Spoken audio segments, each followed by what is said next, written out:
Jeffy, headset. My number is 1,200,000 something. Jeffy, headset. I will let you know.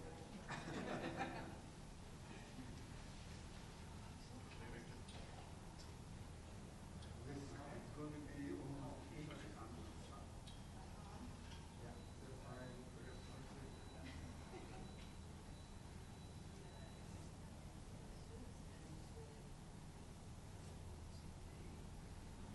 yes, I know. Yeah. But it's going to be more. It's right now it's 18, but it's going to be 25.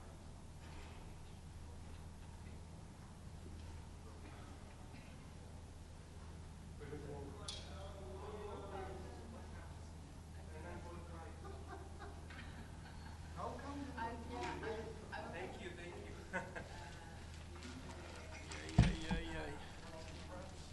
What? Yeah, as always, you know. You gotta keep the press entertained. Yeah.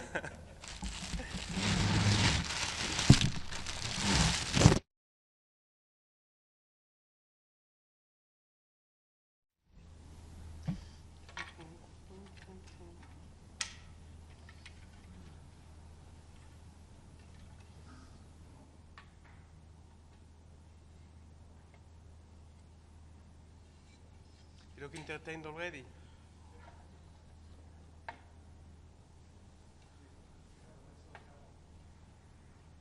I have two-bedroom apartment all for myself.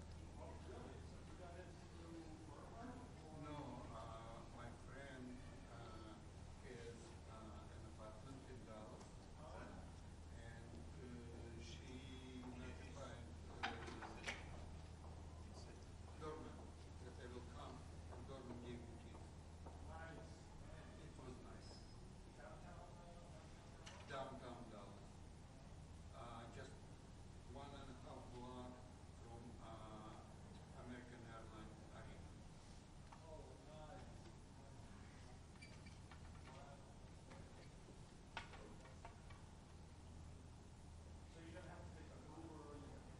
No, I have to take Uber to go to conference place. Oh, where was the conference? Great Wine City. It's pretty far away.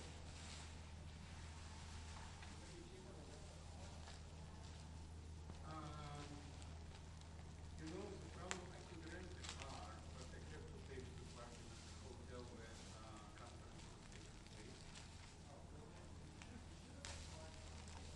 No, there is no free parking. They sent me email that parking will be, I'm self parking. $30.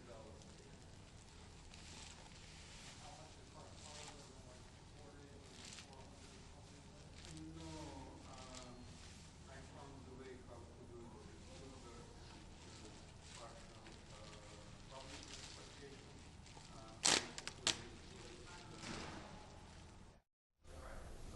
Less than $30. $30 a day. Yeah, Less. Round trip or one way? one way. Oh yeah, so that's 60. 60 times 240 plus. Well, it might have been a little bit cheaper than. Yeah, but don't forget you have to pay for rental. Yeah. Yeah. Yeah. Yeah. Jordan a little bit like this.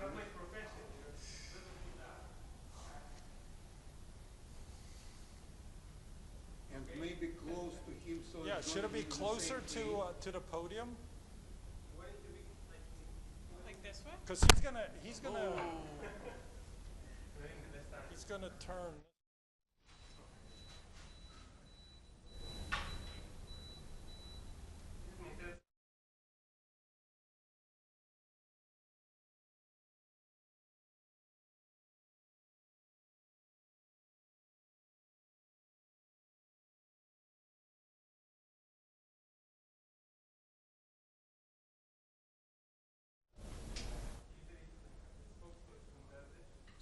think it should be a little closer to the podium. No, he needs to point at it. Yeah, but he'll be turning back from the camera, unless he goes, if it's right here, Yeah, that's what he's going to do. okay. It's still a little crooked. It's Yeah. slanting down that way. Just push it that way. Push the picture that. Oh, nope, no, it's too much tilted that way. No, leave the stand. You just got to adjust the photo. Yeah.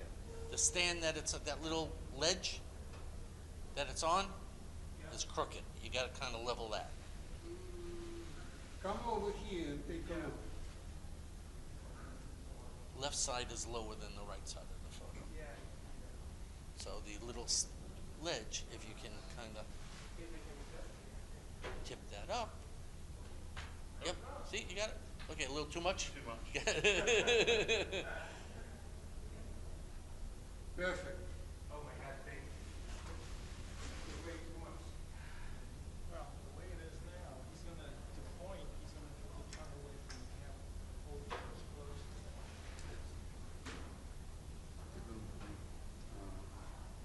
I'm trying to get my Pulitzer Prize here, so. Okay, good luck.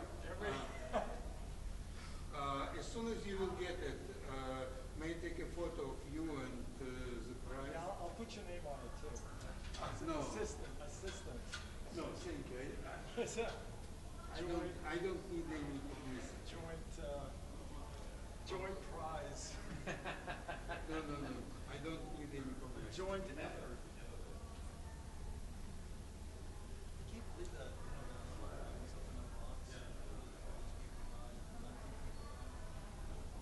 That was nominated for Joe Biden.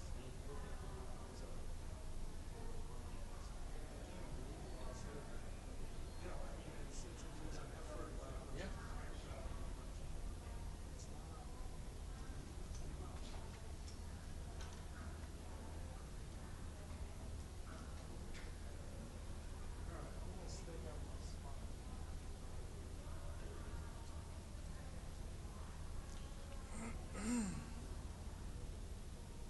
Do you work with him? Or Yeah. You do? My name's John. David. Nice to meet you. Yeah, it's good. Yeah, I photographed him a couple of times. He's right here. He photographs very well. Yeah. He's got good features. Being it for a while. Yeah.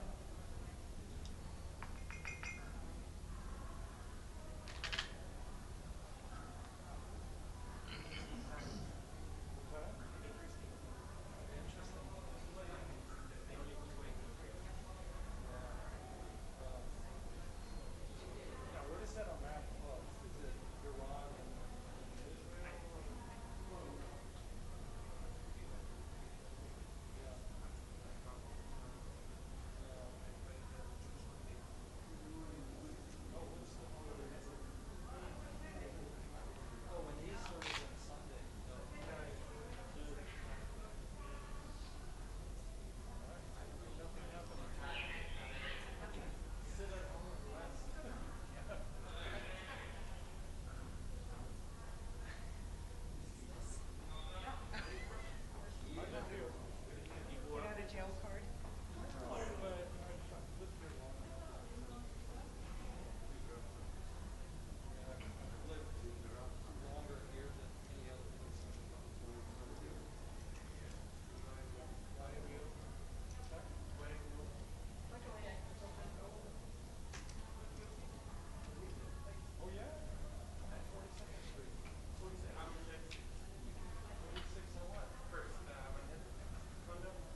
אנחנו עשינו כאן שיתוף פעולה של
Good morning, everyone. Israel extends its deepest condolences to the families and loved ones of the United Nations peacekeepers who lost their lives. We honor their service and recognize the risks they take every day in carrying out their mandate. Regarding the attack that took place yesterday, March 30th, we can confirm now that UNIFIL forces were hit by Hezbollah explosive devices in an incident near Bani Hayan in southern Lebanon. The situation is complex, it is changing quickly, and it's dangerous. But one thing is clear: this did not happen in a vacuum. Israel did not choose this conflict. Hezbollah did. Since the 2nd of March, Hezbollah has launched more than 5,000 rockets, missiles, and drones at Israeli civilians. They launch these weapons from civilian infrastructure within villages right next to UN positions. You can look at this map. This map shows 4 Hezbollah launches toward Israel on the 9th, 11th, and 14th of March. It's in a location near the village of Hania in southern Lebanon, right next to UNIFIL position 510. You can see the proximity. Right next to the UN position, they place the launchers, putting the UN personnel in the line of fire. This is not a coincidence. This is how Hezbollah operates, from civilian areas and next to UN positions, putting peacekeepers directly in the line of fire. Israel is coordinating with UNIFIL to reduce risk. Meanwhile, Hezbollah is exploiting their presence. On the 22nd of March, we sent a formal letter to UNIFIL. We made clear in that letter that Hezbollah was operating near UN positions and placing them in danger. We are in regular contact with UNIFIL. We have urged forces to remain in protected positions because we are trying to reduce risk. And again, we regret any harm to UN personnel. But we cannot ignore the bigger picture. Hezbollah continues to violate UN Security Resolution 1701. It operates freely inside Lebanon with support from Iran. The Lebanese government made commitments to disarm Hezbollah, to deploy its forces in the south. It has done neither. This is a gap between declarations and reality.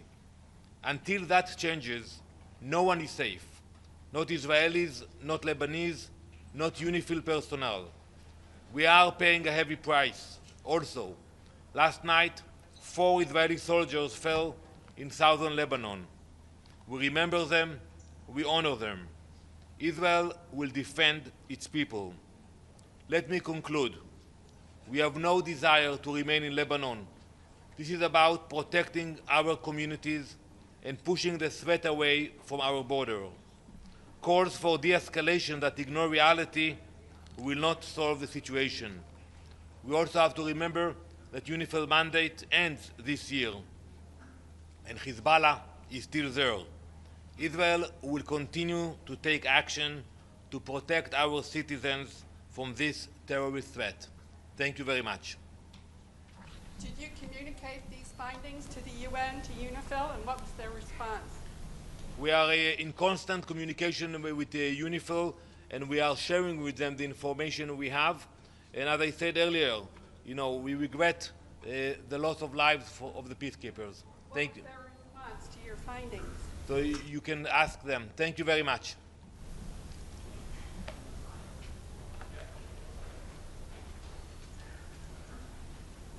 Ambassador, I want to ask you if you have a comment for Mayor Mondale meeting the sheriff today.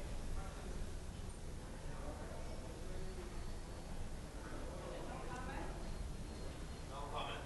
You can speak for yourself. Thank you. What do you think? Thank you.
Good morning. The 10,127th meeting of the Security Council is called to order.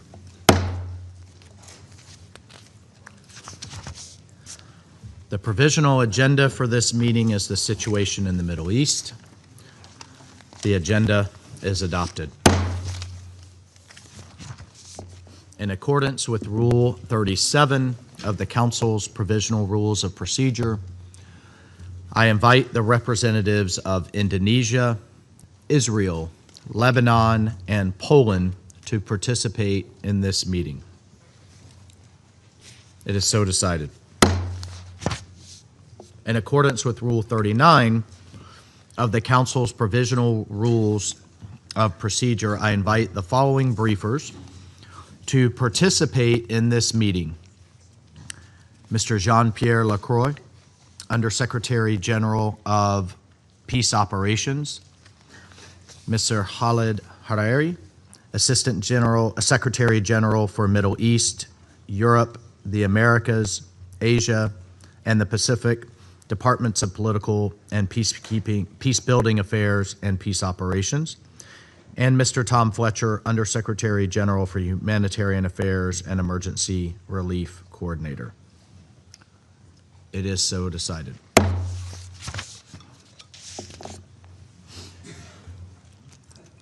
The Security Council will now begin its consideration of item 2 of the agenda. I now give the floor to Mr. Jean-Pierre Lacroix. Mr. President, members of the Security Council, the situation has dangerously deteriorated with the ongoing escalation between Hezbollah and Israel across the Blue Line and beyond. Ongoing ground advances by the Israel Defense Forces extending up to 11 kilometers amidst fierce clashes with Hezbollah and unprecedented levels of airborne exchanges. The Israel Defense Forces are in control of substantial areas immediately north of the Blue Line. The civilian suffering from the hostilities continues to mount. UNIFIL, on the ground carrying out its mission given by this council, has now also suffered fatalities. The Secretary General has strongly condemned the 2 abhorrent incidents that led to the death of 3 of our peacekeepers in 24 hours and the serious injury of several others. Yesterday morning, 2 Indonesian peacekeepers lost their lives in an explosion that destroyed their vehicles near Bani Hayan in Sector East. 2 more peacekeepers were injured, 1 seriously. Initial findings point to a roadside explosion striking the convoy. The day prior, that is the 29th of March, a peacekeeper, also of the Indonesian contingent, was killed in an explosion inside a UNIFIL base in Et Taibe in Sector East. Another peacekeeper was critically wounded and was evacuated to a hospital in Beirut. According to an initial assessment, the explosion was caused by a projectile that hit the base. These tragic developments should not have happened. I express my deepest condolences to the families of fallen peacekeepers and the government of Indonesia. I also wish a full recovery to those injured. UNIFIL is conducting investigations to determine the circumstances of these reprehensible developments. Mr. President, these are sadly not the only dangerous incidents faced by UNIFIL's courageous peacekeepers. There has been a worrying increase in denials of freedom of movement and aggressive behavior. On the 20th of March, the Israel Defense Forces at a newly established checkpoint on a coastal road 4 kilometers north of UNIFIL Nakura headquarters fired warning shots at the UNIFIL patrol. The rear UNIFIL vehicle was impacted by one round. On the patrol's return, an Israel Defense Forces tank at the same checkpoint fired a main armament round, which impacted 15 meters from the UNIFIL vehicle, causing a puncture. On the 30th of March, a UNIFIL patrol near Dair Kanun Anna in Sector West was subjected to a heavy small arms fire from a group of approximately 20 individuals blocking the road. An explosion next to the patrol vehicles was also reported. The patrol returned fire and disengaged, returning to Nakura headquarters. Thankfully, these attacks did not lead to injuries. We say it clearly, and has been a need to say it far too often. Peacekeepers must never be a target. All acts that endanger the peacekeepers must immediately stop. All actors must adhere to their obligations to ensure the safety and security of the peacekeepers at all times. The inviolability of the United Nations installations must be respected. I wish to acknowledge and applaud the extraordinary commitment and courage of the women and men of UNIFIL implementing Security Council mandate tasks in these extremely dangerous conditions as far as the security circumstances allow. And I express my deepest gratitude to them. Mr. President, since Hezbollah on the 2nd of March claimed an attack on Israel, the group has conducted daily strikes, including with rockets, missiles, and drones at targets in Israel and the occupied Syrian Golan. UNIFIL continues to report hundreds of launches from the mission's area of operations, which demonstrates the presence of unauthorized armed personnel, assets, and weapons south of the Litani River, in clear violation of Resolution 1701. As reported earlier, the Israel Defense Forces have issued displacement orders for the entire UNIFIL area of operations and can continue to conduct intensified daily strikes, also in violation of Resolution 1701. Politicians in Israel now openly speak of the intention of an extended so-called security or buffer zone with the destruction of villages along the Blue Line and several bridges across the Litani River. In the last week only, thousands of trajectories were observed in both directions, as well as attacks by fighter aircraft and unmanned aerial vehicles. The Israel Defense Forces are advancing deeper into Lebanon, and clashes have been observed, including in very close proximity to UNIFIL headquarters in Nakura, which has been the subject of multiple impacts. The Lebanese armed forces, despite staying out of the conflict, have suffered casualties. On Monday, one Lebanese armed forces soldier was killed and several others injured at the checkpoint on the road between Nakura and Teya. Mr. President, faced with immense pressure, including intensified exchanges of fire, direct attacks, obstructions of movement, and resupply, UNIFIL continuously reassesses the force's posture to mitigate risks, strengthening force protection, reducing footprint, and adjusting operational activities. UNIFIL continues constant contact with the parties to avoid misunderstandings, de-conflict, and de-escalate where possible. UNIFIL's current focus includes ensuring safety of its personnel and helping facilitate humanitarian access to affected communities in the area. Peacekeepers, in close coordination with the Lebanese armed forces, have delivered essential supplies, including food, medicine, and hygiene kits, to civilians who remain living in precarious conditions in hard-to-reach areas near the Blue Line. Mr. President, as UNIFIL continues to face these extreme challenges amid continuing intensified hostilities, our efforts to support the parties to fully implement Resolution 1701 are critical. In this exceptionally dangerous period, the Council's strong and unified backing for UNIFIL and its peacekeepers is not merely important, it is indispensable. The women and men serving under this mandate, a mandate from this Council, must know that this Council stands firmly behind them. We are sincerely grateful to the troop contributing countries that remain united and committed to UNIFIL and the implementation of its mandate. Only the full implementation of Security Council Resolution 1701 by both parties will enable a long-term solution to the conflict. We urge all parties to recommit to the resolution and work meaningfully toward that end. Thank you, Mr. President. Thank you. I thank Mr. Lacroix for his briefing. I now give the floor to Mr. Hiari.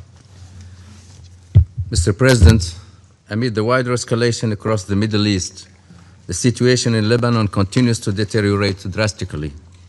Since the last emergency meeting of this Council on Lebanon on 11 of March and the close consultation held on 17 of March, Hezbollah and Israel have both expanded the scale and scope of their military operations. With heavy exchanges of fire across the Blue Line, strikes across Lebanon, and intensified clashes amidst an increased deployment of Israel Defense Forces deeper inside Lebanon. This is taking a devastating toll on civilians and civilian infrastructure, particularly in Lebanon. As of 30 March, the Lebanese authorities report that over 1,240 people have been killed and 3,680 wounded.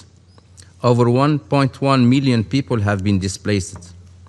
The World Health Organization has also documented numerous attacks on healthcare since early March, resulting in deaths and injuries among medical personnel.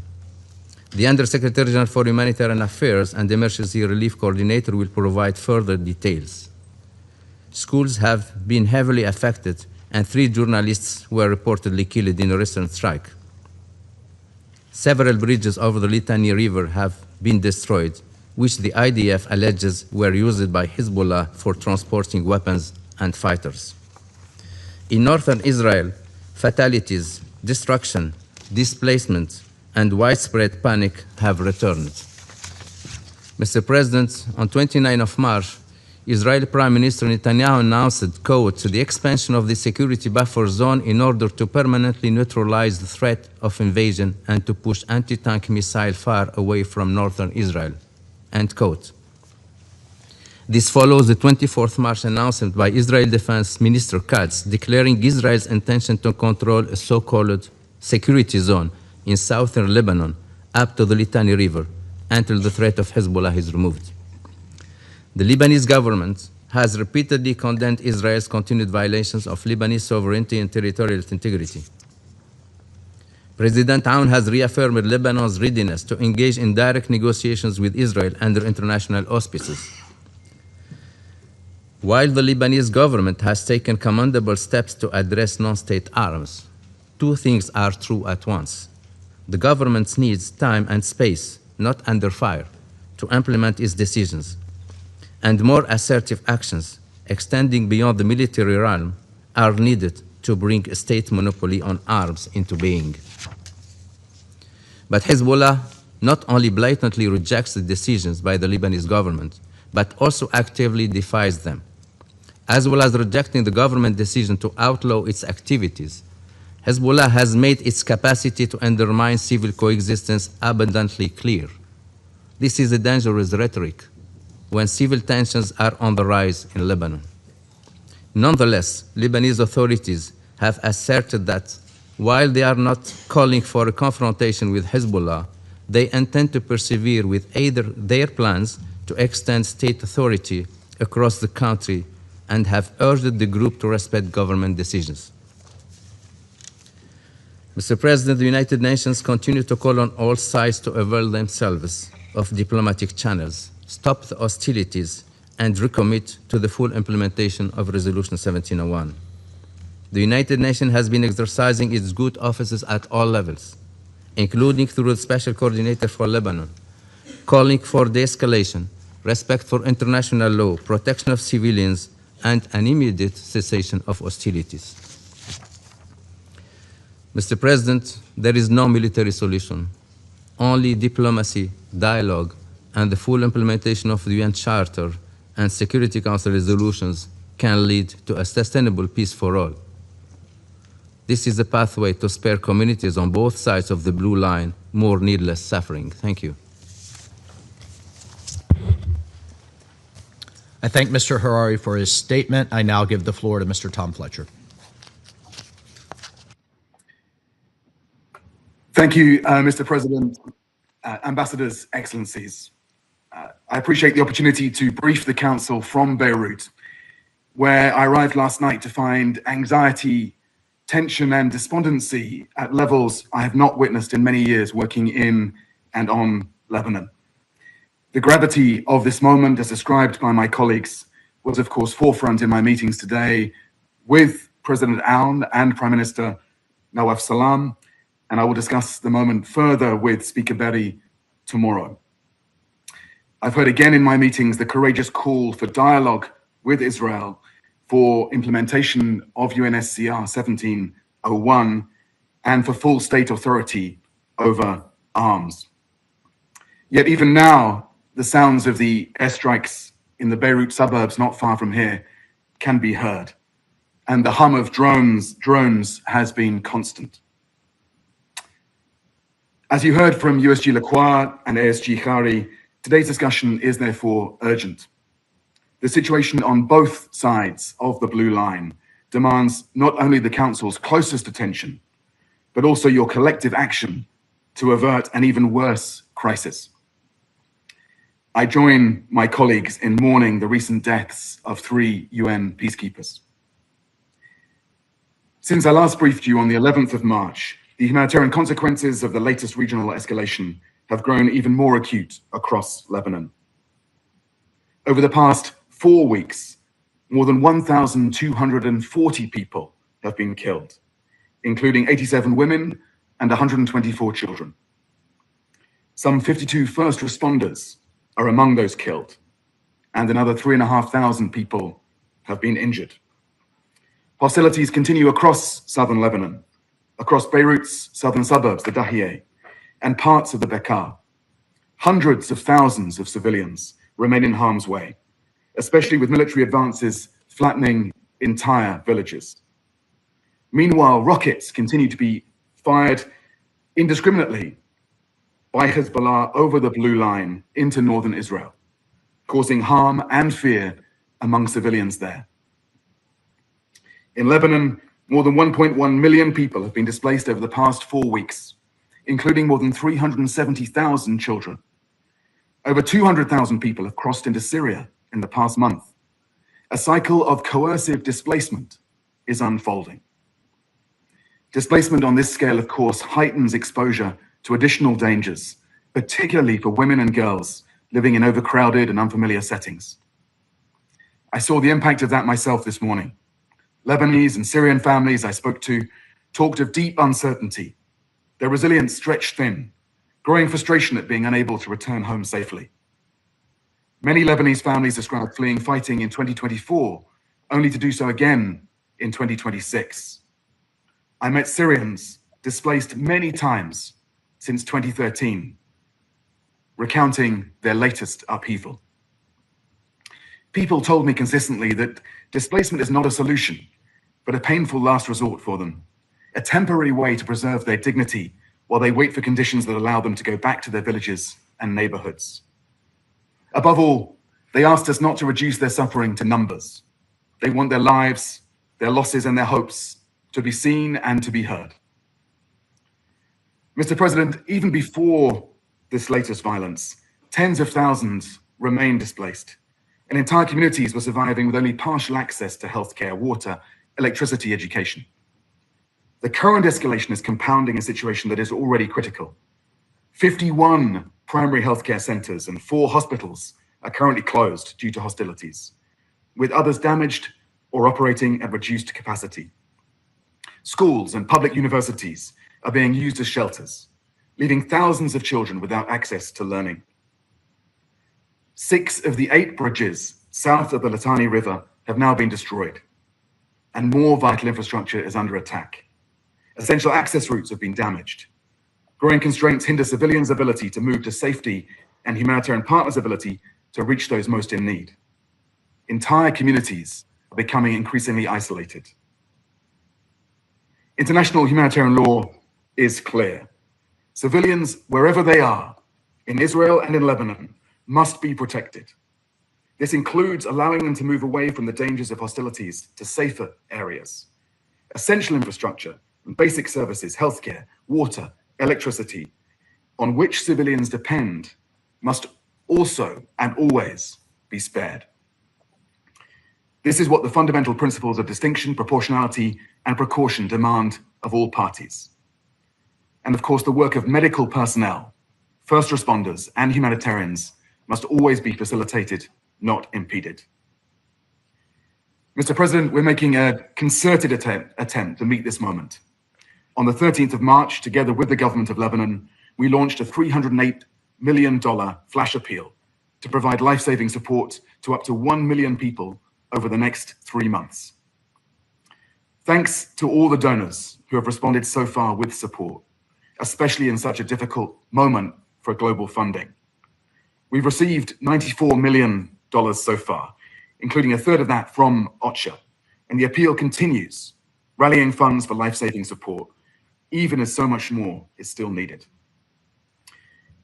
In the last 4 weeks, we've scaled up our humanitarian operations, delivering 2.8 million hot and cold meals to help ensure adequate sustenance.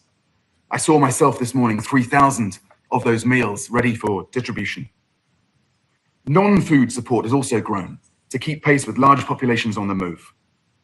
More than 122,000 thermal blankets, 99,000 mattresses, nearly 50,000 sleeping mats have been provided. 58,000 hygiene kits, 26,000 menstrual hygiene kits have also been distributed. Humanitarian partners have delivered more than 875,000 liters of bottled drinking water, 15,000 cubic meters of trucked water. Fuel has been supplied to sustain water services for 412,000 people. Mr. President, in my short time back in Lebanon, the message from communities here is painfully clear. They want safety, they want dignity, they want this to stop. They want to escape this cycle of crises. And they look to members of this council to heed these calls. We have often said that we cannot let Lebanon fail. Now is a real test of that promise.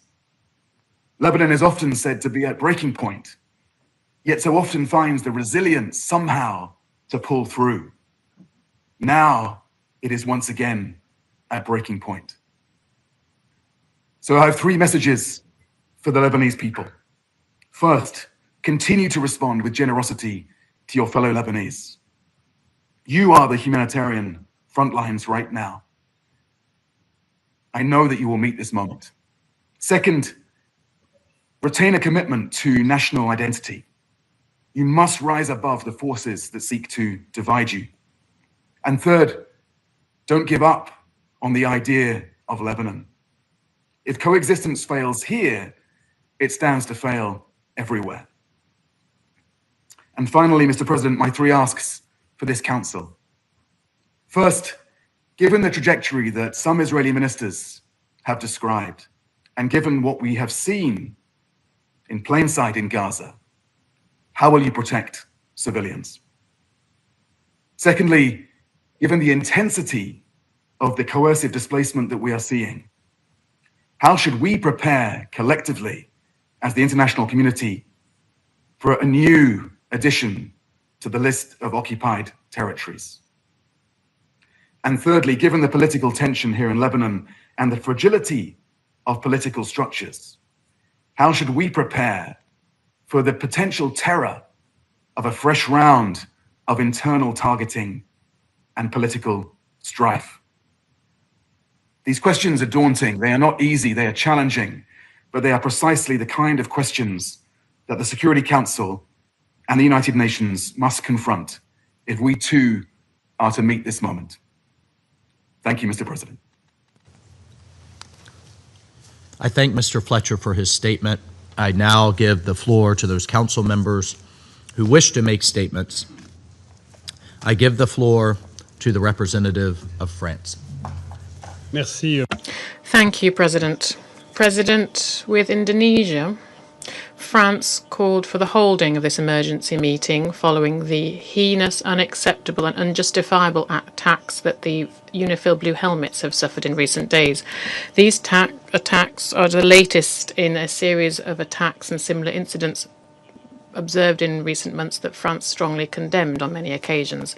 This situation cannot go on. Also, President, I would like to thank you for organising this meeting this morning. I'd like to thank the briefers too, USG Jean-Pierre Lacroix and Under Secretary of Humanitarian Affairs Tom Fletcher, and ASG for Political Affairs Khalid Chiari. I thank them for their briefings, comments and observations and their request to the Council. 3 Indonesian Blue Helmets have died in the last 48 hours. 3 peacekeepers working for the benefit of the international community killed in the exercise of their mission in Lebanon. France would like to pay tribute to them and express to the families of the victims, to Indonesia as well, its deepest solidarity and its most sincere condolences. We would like to express also our gratitude to the UN and to the peacekeeping soldiers working alongside them. We wish a swift recovery to injured personnel, and we commend the courage, professionalism and commitment of all UN personnel in South Lebanon and around the world. France reaffirms its support for the UNIFIL mandate, which it must be allowed to carry out in full without hindrance until the end that is set forth in Resolution 2790. Grave incidents have also been committed by Israel against the French contingent in Nakura, and particularly against the head of the military of the force. Israeli soldiers have shown an aggressive attitude, carried out intimidation and attacked the security of personnel of the French contingent at a time when deconfliction procedures had been duly respected. France condemns in strongest terms these direct threats to personnel working within UNIFIL. We share this information with the Israeli authorities, and light should be shed on what happened without delay. This council cannot settle for condemning, it must act so that these kind of acts do not happen again. The protection of blue helmets is an obligation under international law incumbent on all, and this was reminded to us by our briefers, and we expect that Israel provide concrete and immediate guarantees. Deconflicting procedures exist and must be respected by all parties without exception. Every day, UNIFIL Blue Helmets face risks of shooting, mines, IEDs, while they are working to implement the mandate bestowed upon them. These acts are unacceptable and unjustifiable. France appeals once again to Israel and Hezbollah to respect the safety of blue helmets. Anyone who puts UN staff at risk should be accountable before this Council and the entire international community. President, these deaths cannot be looked at separately from the intensification of the war in Lebanon. Civilians are paying an unbearable price. In Lebanon, more than 1,200 people have been killed and 3,500 injured in less than a month, including children, healthcare workers and journalists. A quarter of Lebanese people are displaced in very difficult conditions, despite the goodwill and the proactive nature of the Lebanese authorities, with the resolute support of the international community, including France. In Israel, their population are forced to seek refuge several times a day in shelters, sometimes in less than 15 seconds. The path out of war is a well-known one. It's the full implementation of Resolution 1701 and the return to the ceasefire from November 2024 with the support of the US-French surveillance mechanism stemming from it. This, on the one hand, requires that Israel renounce any large-scale land intervention and also all occupation of Lebanese territory, which would only put the prospect of lasting peace further away. This requires, on the other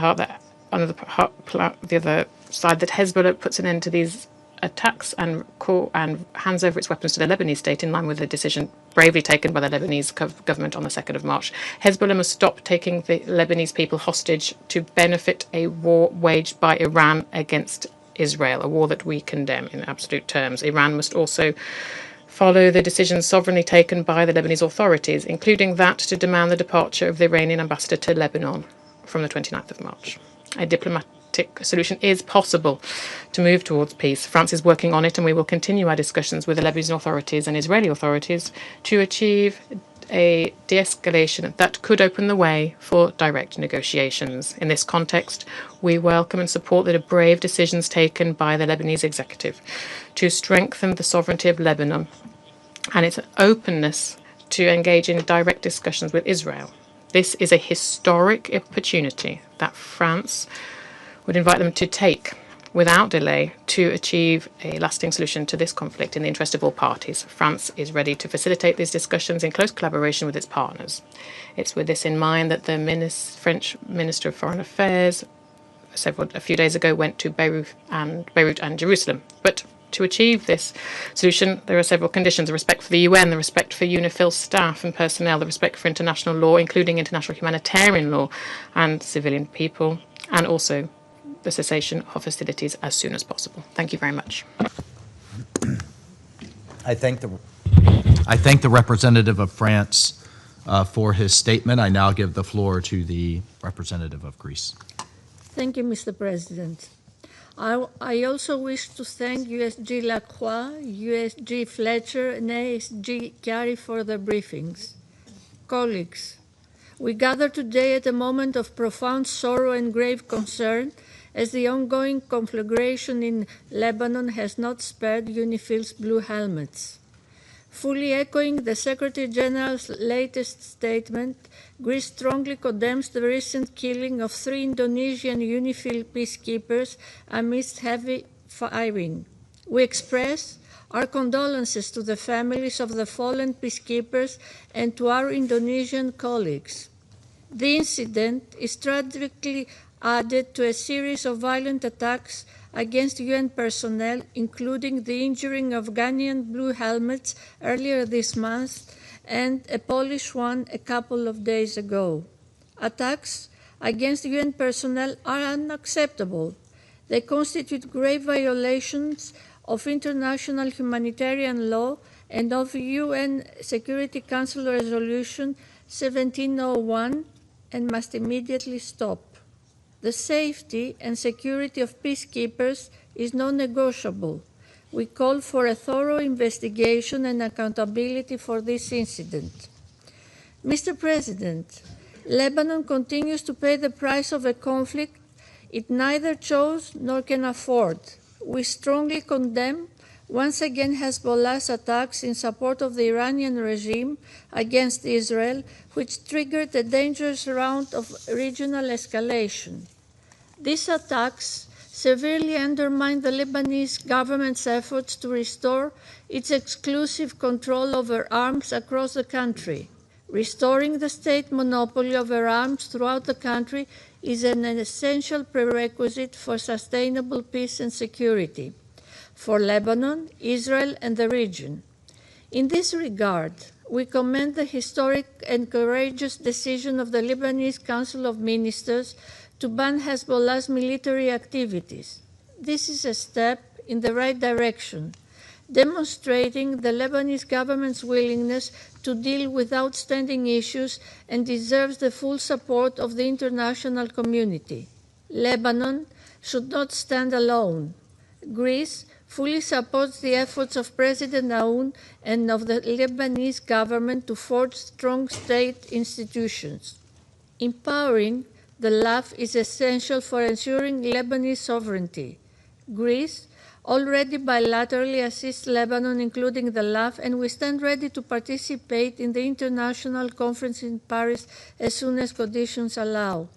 We also recognize Israel's right to self-defense. Communities in northern Israel have suffered terribly due to Hezbollah's attacks since October 2023. However, any further escalation must be avoided. We call for a maximum restraint, and we are opposed to protracted ground operations. The expansion of Israel's military operations into Beirut and across Lebanon's territory aggravates the already fragile security situation. Greece reaffirms its support for the territorial integrity, sovereignty, and political independence of Lebanon. full respect for Resolution 1701 and the November 2024 ceasefire agreement is essential in this regard. Mr. President, civilians are bearing the heaviest burden of this crisis. More than 1 million people have been displaced, many lives have perished, and thousands have been severely injured. The risk of broader regional destabilization, including of additional refugee flows, is growing. Civilian infrastructure, including airports, ports, and bridges across the country, do not constitute legitimate targets. Journalists, humanitarian and health care workers must be protected at all times and in all circumstances. We also express our condolences to the families of the victims and our solidarity to those impacted by this war. International humanitarian law must be upheld by all parties, everywhere and at all times. Standing in full solidarity with the Lebanese people, Greece immediately responded to OCHA's flash appeal, allocating a substantial financial contribution. We are also finalizing our contribution to strengthening Lebanon's health sector. At the same time, the tireless efforts of humanitarian actors on the ground, including UN agencies in UNRWA, cannot be overlooked. Their work under extremely difficult and dangerous conditions is indispensable as it is commendable. Mr. President, any further escalation risks the lives of civilians who have not opted for this conflict. It endangers UN personnel who are striving to uphold peace at the risk of their own safety. And it severely undermines Lebanon's sovereignty, territorial integrity, and political independence, which we strive to preserve. We commend the willingness of the Lebanese leadership to pursue direct political negotiations with Israel. This is a moment for responsibility and de-escalation. Lebanon deserves a future of peace, security, and dignity, free from external interference and internal division. Greece will stand by its side in that effort. I thank you. I thank the representative of Greece for her statement. I give the floor to the representative of Latvia. Mr. President, allow me to begin by thanking you for convening this meeting on such a short notice. And I also thank France and Indonesia for requesting this meeting in light of UNIFIL casualties and the grave and escalatory situation in Lebanon. I thank USG Lacroix, USG Fletcher, and ASG Carey for their briefings. Latvia strongly condemned the attacks on UNIFIL, resulting in the death of 3 Indonesian peacekeepers and injuries to several other peacekeepers. And we express our deepest condolences to the Republic of Indonesia. Our thoughts are with the injured and the loved ones of the deceased. We call for a robust and timely investigation to determine the perpetrators of the attacks. We call for the accountability of these blatant violations of international humanitarian law. The safety and security of UN personnel and property is not optional. It must be respected by all sides at all times. Deliberate attacks on peacekeepers are grave violations of international humanitarian law and may constitute war crimes. We call upon all members of this Council to continue stressing the crucial importance of upholding commitments agreed in Security Council Resolutions 2518 and 2730. We commend the exceptional service of UNIFIL as it continues to implement its mandate under Resolution 1701 and providing assistance to the local population even in the direst of circumstances. All essential personnel, including those from my own country, are still on duty in the midst of hostilities. The threats to safety and security of UNIFIL peacekeepers have clearly reached a threshold which demands further reflection by the UN and the mission's leadership on how to prevent further casualties while continuing to implement its mandate. The latest incidents demonstrate the current military escalation in Lebanon has serious consequences for all: the civilian populations, the humanitarian personnel, and for UN peacekeepers. Even clearly recognizable UN peacekeepers become targets when the principles of distinction, proportionality, and precaution are discarded. The ongoing conflict undermines the stability in the region and the global security. We express concern about the humanitarian crisis caused by mass displacement in Lebanon and inflow into Syria. Over 1 million people forcibly displaced, of which 370,000 are children. 3,700 injured, over 1,200 deaths. Hezbollah has dragged the people of Lebanon into a war they have no part in. Iran must stop enabling Hezbollah's military activities and armed hostilities. Hezbollah must immediately stop all aggressive actions against Israel and disarm. The Lebanese government has clearly taken a stand against the malign influence of Hezbollah and Iran in their country. We commend the Lebanese government's decision of 2nd of March to declare all Hezbollah military and security activities illegal in the whole territory of Lebanon. And we also welcome the political commitment of the Lebanese government to extend its authorities throughout the country and the implementation of the disarmament plan.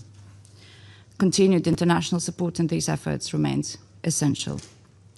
We call upon Israel to abstain from attacks against civilian infrastructure and heavily populated areas, and to respect the Lebanese sovereignty and territorial integrity. All parties must respect international law, including international humanitarian law, and ensure the protection of civilians and civilian infrastructure.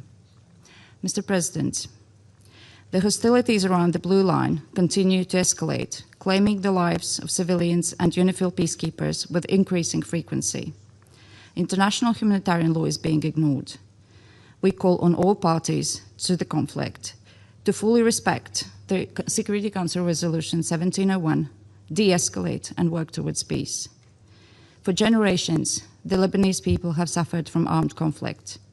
Lebanon, yet again, finds itself on the brink. And we continue to stand by Lebanon and its people. I thank you. I thank the representative of Latvia for her statement. I give the floor to the representative of Pakistan.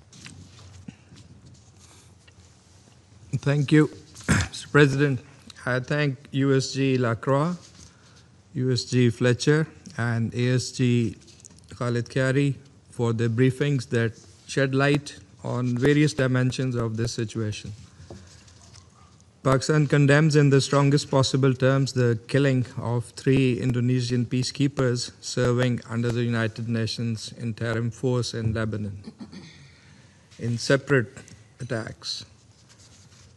This tragic and deeply disturbing incident strikes at the very heart of international law, UN peacekeeping, and the international community's collective commitment to the maintenance of international peace and security. But we know that these are not isolated incidents, but part of a disturbing pattern of attacks on UNIFIL. As USG Lacroix also noted, UNIFIL has been subjected to a persistent aggressive behavior and restrictions on freedom of oppression. The Council must not allow such violence against peacekeepers to become normalized. These missions are mandated by the Security Council, and their protection is the Council's foremost responsibility. As one of the largest troop contributing countries, Pakistan, having lost 182 peacekeepers in the line of duty, we share this profound sense of loss. We stand in full solidarity with the government and people of Indonesia, as well as with the families of the fallen peacekeepers, whose sacrifice reflects the immense risks undertaken in service of international peace and security. And we wish full and speedy recovery to the injured peacekeepers. President, attacks against peacekeepers are unacceptable and may constitute war crimes under international law. UN personnel are impartial agents of peace. Targeting them is a grave violation that undermines international humanitarian law. The failure to ensure the safety of UN personnel undermines the credibility of this Council of Peacekeeping international law and the collective commitment of the international community to maintain peace and protect civilians. In this regard, accountability is essential, and those responsible must be brought to justice. Pakistan calls for a prompt, thorough, transparent, and impartial investigation to establish the facts. The safety and security of peacekeepers and UN premises must be fully ensured at all times in full accordance with international law. Pakistan deeply appreciates the vital role of UNIFIL in carrying out its mandate in a complex and high-risk environment while maintaining peace and stability along the Blue Line. Full freedom of movement of its personnel must be guaranteed. Recent artillery shelling, airstrikes, and drone attacks have increased hostile incidents against UNIFIL peacekeepers in clear violation of international law. This incident must also be viewed within the broader context. Israel's continued military actions in southern Lebanon have resulted in the death of more than 600 civilians, displacement of more than 1 million people, and widespread destruction of civilian infrastructure. Ongoing fighting and hostilities are further exacerbating the humanitarian situation and heightening risks to both civilians and peacekeepers. These developments are undermining the Lebanese government's bold steps, policy decisions, and serious commitment to peace and stability. We must not allow this. The Council must extend its full support to Lebanon. We urge all parties to adhere to their obligations under Security Council Resolution 1701 and the Cessation of Hostilities Agreement of November 2024. Full compliance with these commitments is essential to prevent further escalation and to restore stability in the region. In this context, we also call for full respect for sovereignty and territorial integrity of Lebanon. And Pakistan stands firmly with the government and people of Lebanon. President, in the light of the evolving and deeply concerning situation in the region, we stress that further escalation must be avoided at all costs. We call on all parties to exercise maximum restraint. The ultimate objective must be urgent de-escalation, restraint, and a complete cessation of all hostilities and a peaceful resolution of all issues to prevent further deterioration of the regional security environment. This Council, we believe, must fully espouse and advance that objective. I thank you.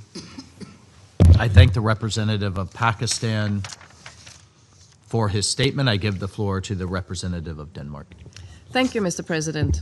And let me also thank Undersecretary Lacroix, Undersecretary Fletcher, and Assistant Secretary General Khiari for their informative and alarming briefings. We also thank France and Indonesia for calling this urgent meeting, which we agree is both necessary and timely.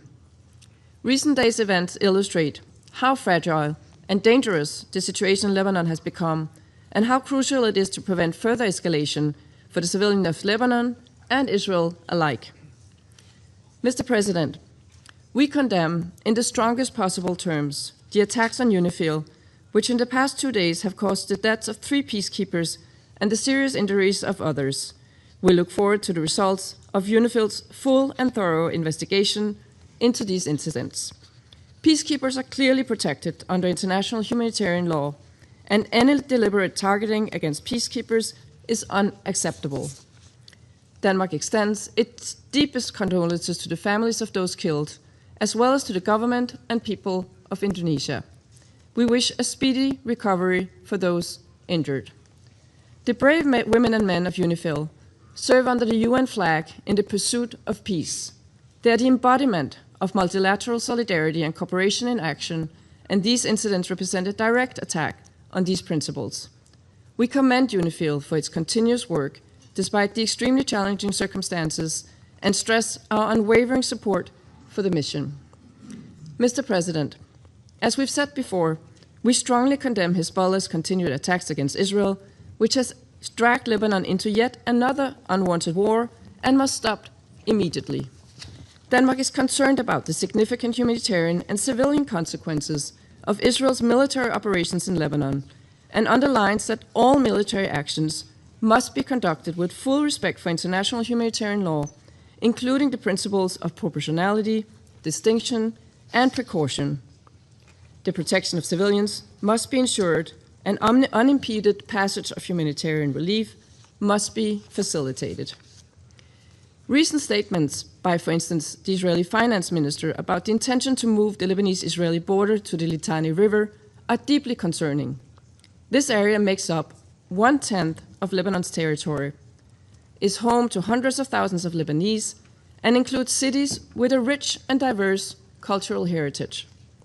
We strongly urge Israel to refrain from any large-scale ground invasion or long-term occupation of Lebanese territory that risk escalating the hostilities beyond control. This includes withdrawing its forces from occupied areas in Lebanon in line with the November 2024 cessation of hostilities agreement. Denmark calls for respect for Lebanon's sovereignty, territorial integrity, and independence in line with resolutions 1701 and 1559. Hezbollah must cease all attacks on Israel and respects the Lebanese state's exclusive authority over all arms and military activity. The Lebanese government has taken unprecedented steps in its efforts to disarm Hezbollah. We fully support the government's efforts in this regard. Mr. President, with reports of 1.1 million displaced in Lebanon, including over 350,000 children and more than 1,200 killed, including many civilians, the humanitarian situation is quickly reaching unmanageable levels. The majority of the displaced lack formal shelter, protection, food, and medical services. Humanitarian access to the south is significantly restricted for an estimated 150,000 people. Denmark condemns all attacks directed at civilians and civilian infrastructure, including first responders and healthcare personnel. Since March 2nd, we've seen 87 attacks on healthcare in Lebanon, resulting in more than 50 deaths among healthcare personnel and many more wounded. This must stop. Denmark recalls resolutions 2286 and 2730 on the protection of medical staff and facilities and the protection of humanitarian workers. We urge all parties to fully respect their obligations under international humanitarian law, uphold these resolutions, and ensure that all civilians, including medical staff and humanitarian workers, are protected and do not become the targets of attacks. Denmark also expresses our deep concern over the reported attacks on journalists and recall that civilians must be protected under international humanitarian law. Mr. President, in closing, as the situation in the region continues to escalate and the path to stability cannot be selective, but must be comprehensive. We must not allow developments in Lebanon to be overshadowed by other events.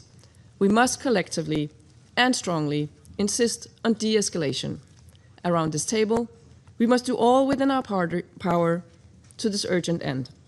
I thank you. I thank the representative of Denmark for her statement. I give the floor to the representative of Somalia.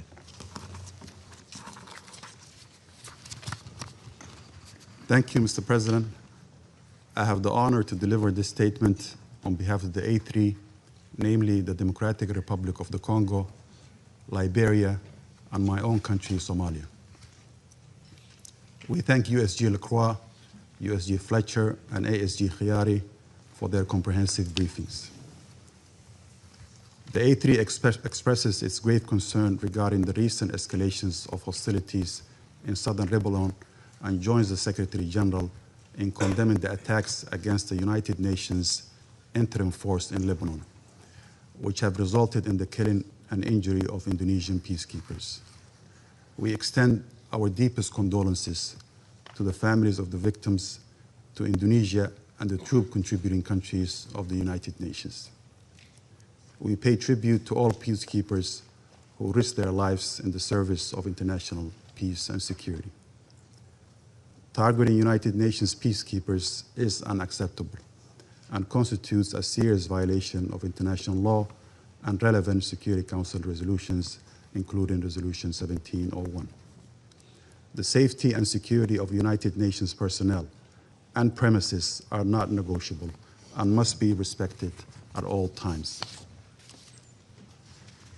Under no circumstances should peacekeepers be subject to any hostile acts, and those responsible for these attacks must be held accountable. Mr. President, the A3 is deeply concerned by the continued deterioration of the security situation along the Blue Line and the increasing toll on civilian populations, including civilian casualties, destruction of infrastructure, and large-scale displacement. We reiterate the urgent need to ensure the protection of civilians and full respect for international humanitarian law and international human rights law. The A3 reaffirms its unwavering commitment to the sovereignty, independence, territorial integrity, and political unity of Lebanon. Lebanon must not become an arena for proxy confrontations or broader geopolitical tensions. Respect for the sovereignty of states and the principle of non-interference remain essential to preserving regional stability. Mr. President, the A3 calls on all parties to exercise maximum restraint and to refrain from actions that could further inflame tensions or destabilize the situation. We stress the importance of returning to the cessation of hostilities arrangements of 26 November of 2024 and ensuring that the full implementation of Security Council Resolution 1701 as the primary framework for maintaining stability and preventing renewed conflict. Dialogue and diplomacy remain the only viable path to preventing further deterioration of the situation. We acknowledge the critical role played by UNIFIL in supporting stability, facilitating dialogue, and contributing to de-escalation along the Blue Line. The mission remains an essential instrument for confidence building and conflict prevention. We reiterate our full support for UNIFIL and express appreciation to troop contributing countries for their continued commitment.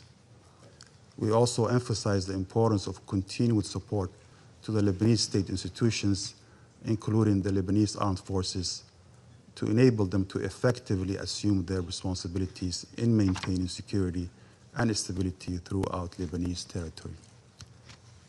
To conclude, Mr. President, the A3 stands in solidarity with the people of Lebanon and reiterates its support for all efforts aimed at preserving stability, preventing regional spillover, and achieving a comprehensive, just, and lasting peace in the Middle East in accordance with international law and the Charter of the United Nations. I thank you. I thank the representative of Somalia for his statement. I give the floor to the representative of Panama. Gracias, señor. Thank you, Mr. President. Panama thanks you for convening this informative meeting and also for the information shared by the briefers this morning. USG Jean-Pierre Lacroix, ASG Khaled Chiari, and USG Tom Fletcher in their informative briefings to the Council that show that the situation in Lebanon continues to deteriorate in an alarming manner. We recognise the presence of the representatives of Lebanon, Israel, Indonesia, and Poland, who grace us with their presence this morning. 20 days have gone by already since the last meeting of this Council, and far from seeing a de-escalation, the situation in Lebanese territory, including continuous bombings and fighting, has got significantly worse, with an increase in humanitarian consequences. Panama reiterates its condemnation of Hezbollah for the attacks and the irresponsible actions that have unleashed the current spiral of violence. In line with the most recent information from the Office for the Coordination of Humanitarian Affairs, OCHA, since March 2nd, we have seen more than 3,900 incidents of hostilities, with at least 1,100 people killed, including tens of women and children, and more than 3,200 injured. More than 1 million people have been displaced. of which more than 136,000 are currently in collective shelters, while more than 189,000 have crossed to Syria. This shows the regional dimension of this crisis. Panama categorically rejects the attacks against the civilian population, as well as against civilian infrastructure, including health centres and medical personnel, and these continue to claim lives and to aggravate the suffering of the population. Mr. President, Panama condemns in the strongest terms the deaths of blue helmets from the United Nations Interim Force in Lebanon, UNIFIL, following the attacks that occurred recently, including the explosion of a projectile on a UNIFIL position in the south of Lebanon, as well as the serious injuries suffered by members of the contingent that reflects the deterioration of the security conditions on the ground. Panama expresses its most sincere condolences to the families of the blue helmets who lost their lives, in particular to the Indonesia contingent, as well as to the state that they belong to, and we extend our full solidarity to UNIFIL personnel. This tragic incident is yet another on the list of recent incidents, including the one where 3 blue helmets from the Ghana contingent were injured. And this shows a concerning pattern of growing risks for peacekeeping personnel and constitute grave violations of international law, including international humanitarian law, of Resolution 1701, as well as of the fundamental norms that protect United Nations personnel and their inviolable character. It's essential for these occurrences to be investigated and for there to be accountability, so that impunity does not provide cover for actions like this one in the present and in the future. As UNIFIL itself has stated, nobody should lose their life serving the cause of peace. Panama reaffirms its full support to the work of UNIFIL, whose presence remains essential to reduce tensions, to support the deployment of the Lebanese army, and to preserve the stability across the blue line. Mr. President, Panama reiterates its firm support and its recognition of the sovereignty, territorial integrity, unity and political independence of the Lebanese state and of its government and institutions, in particular the Lebanese armed forces, to strengthen the authority of the state across the whole of its territory and to be able to advance towards the principle that the monopoly over the legitimate use of force and arms lies exclusively with the state, and this in line with Resolution 1701. We reiterate, in light of this grave situation, an appeal to all parties to return to the cessation of hostilities agreement of the 26th of November 2024 and to fully comply with their obligations under international law. We urge seizing this opportunity to return to dialogue and negotiations, those offered by the Lebanese government to Israel. There is no military solution to this crisis. The full implementation of Resolution 1701 remains the fundamental framework that will guarantee stability across the blue line and allow us to move towards a lasting solution. Thank you very much. I thank the representative of Panama for his statement. I give the floor to the representative of China.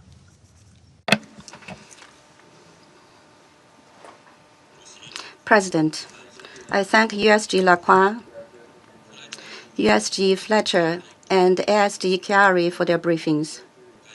And thank you for convening this emergency meeting at the request of France and Indonesia. I welcome the representative of Lebanon at today's meeting. Tensions in the Middle East are escalating, and the spillover effects continue to spread. The rise and runs of the conflict in the Middle East are crystal clear. The pressing priority is to actively promote talks for peace, seize the opportunity for peace, and bring the conflict to an end. Since the situation between Lebanon and Israel escalated, hostilities have continued to intensify, resulting in severe casualties and destruction of infrastructure. The international community must take urgent action to put the brakes on the conflict before it spirals further out of control and to restore peace and stability in the region at an early date. I wish to make 3 points. First, achieving a ceasefire and cessation of hostilities is the most pressing task. The ongoing exchanges of fire between Israel and Hezbollah have plunged the people of the region into the suffering war. Israel's continuous escalation of military offensives has already killed over 1,200 people. The recent announcement by Israel to expand ground operations in Lebanon and extend the so-called buffer zone risks further prolonging and escalating the conflict, which is a cause for concern. Lebanon must not become another Gaza, and the international community must never allow the tragedy of Gaza to be repeated. China calls on the parties concerned to immediately cease hostilities and work to de-escalate the situation. Israel should immediately withdraw all its forces from Lebanon and respect Lebanon's sovereignty, security, and territorial integrity. Second, supporting Lebanon's domestic stability is of the utmost importance. The current situation has dealt a severe blow to the political, economic, and humanitarian situations in Lebanon. We welcome the efforts of the Lebanese government to strengthen governance over the country, and support parties in Lebanon in actively engaging in political dialogue to properly resolve differences. Under Israel's intense bombardment and large-scale forced evacuation orders, the humanitarian situation in Lebanon has rapidly deteriorated, with more than 1.2 million people forced to flee their homes and become displaced. The international community should step up emergency assistance to Lebanon and support the government in stabilizing domestic situation, ensuring basic livelihood, and alleviating humanitarian challenges. Third, the safety and security of UNIFIL is a bottom line that must not be challenged. Recently, UNIFIL's safety has been repeatedly affected by hostilities, including 2 deadly attacks that killed 3 peacekeepers and injuring many others. China strongly condemns the attacks against UNIFIL. We express deep condolences over the deaths of Indonesian peacekeepers who were killed in the attacks and heartfelt sympathies to the injured. Any deliberate attack on UN peacekeepers is a serious violation of international humanitarian law and Security Council Resolution 1701. Such attacks are absolutely unacceptable and must stop at once. We highly commend UNIFIL for remaining at their posts amid hostilities and urge the parties concerned to take concrete measures to ensure the safety and freedom of movement of UNIFIL, and to conduct serious investigations into and seek accountability for all attacks on peacekeepers. China respects the sovereignty, security, and territorial integrity of Lebanon and stands ready to work with the international community to make unremitting efforts to help de-escalate tensions between Lebanon and Israel and restore peace and stability in Lebanon and the Middle East. Thank you, President. I thank the representative of China for his statement. I give the floor to the representative of the Russian Federation. President, we are grateful to USG Jean-Pierre Lacroix and Tom Fletcher, and also ASG Khalid Hirari for their comprehensive briefings on the situation in Lebanon, which we are very concerning also.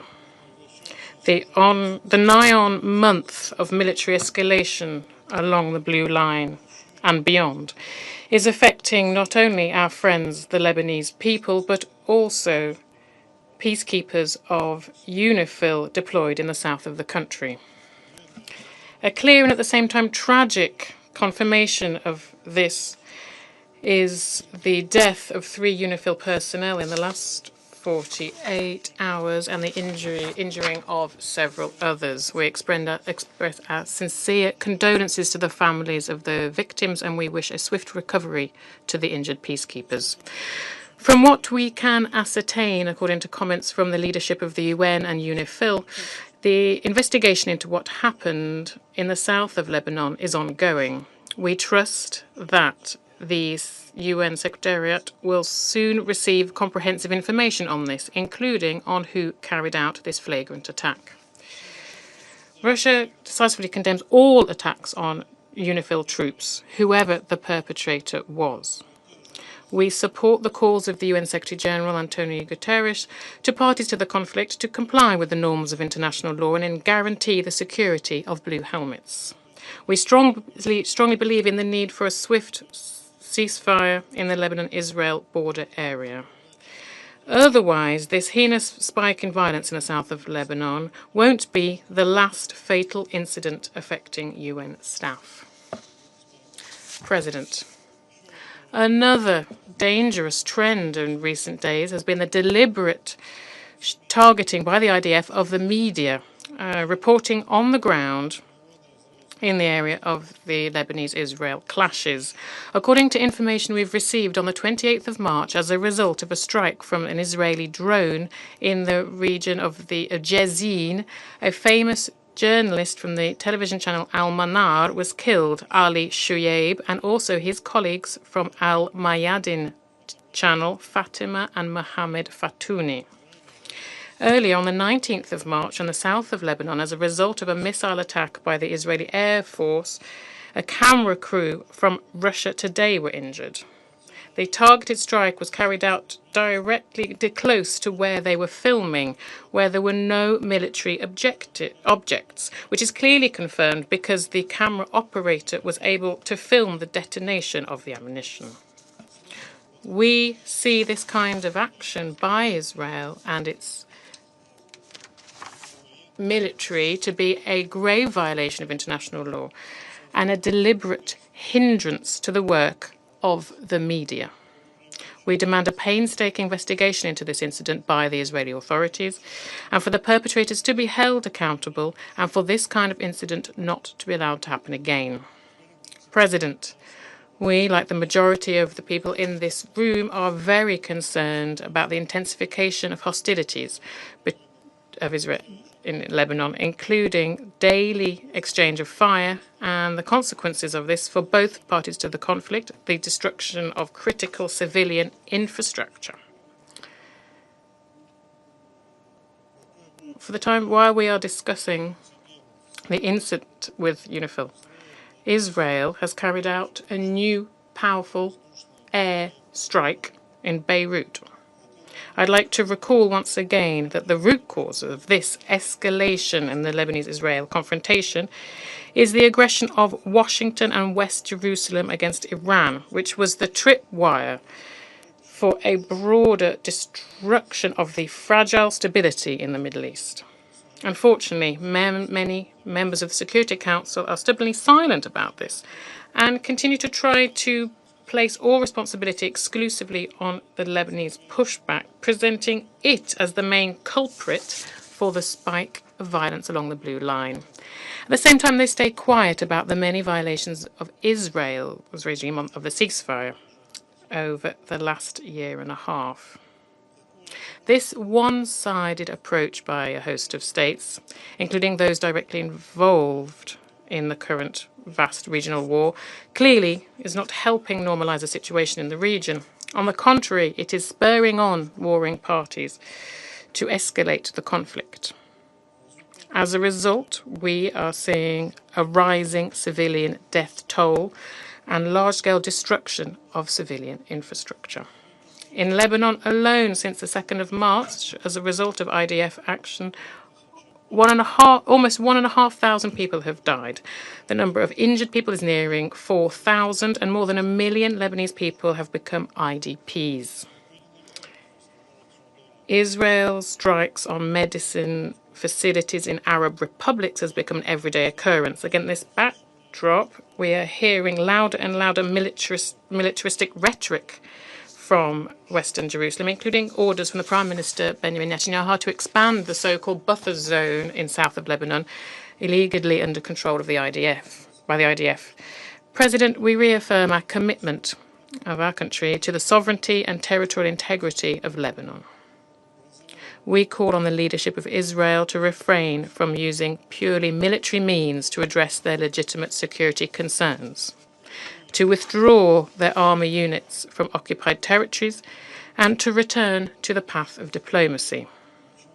A key benchmark for parties should remain to ensure that to fully honour their obligations under Security Council Resolution 1701 and other decisions of the Council, including those that provide the parameter for the activities of UNIFIL, which continue, despite threats to their security, they are remaining in their positions and paying with their lives to implement the UN mandate bestowed upon them to stabilise the region.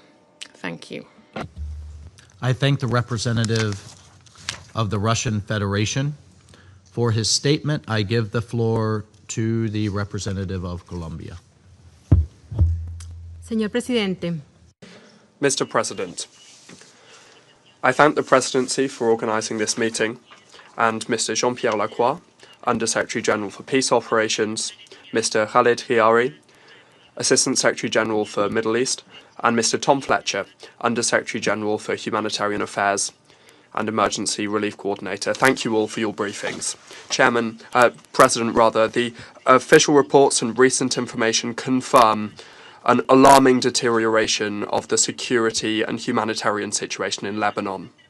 In our last statement, my delegation warned that the situation required an urgent international response in order to avoid precisely the situation that we're facing today. Against this backdrop, Colombia reiterates its appeal to all parties to fully respect international law, including the provisions of the United Nations Charter, international humanitarian law, and relevant resolutions of the Security Council, in particular Resolution 1701. There can be no sustainable solution without respecting these frameworks. This is why it's essential to return to the peaceful means of settling disputes and putting an end to the use of force, including the illegal occupation of Lebanese territory by Israel.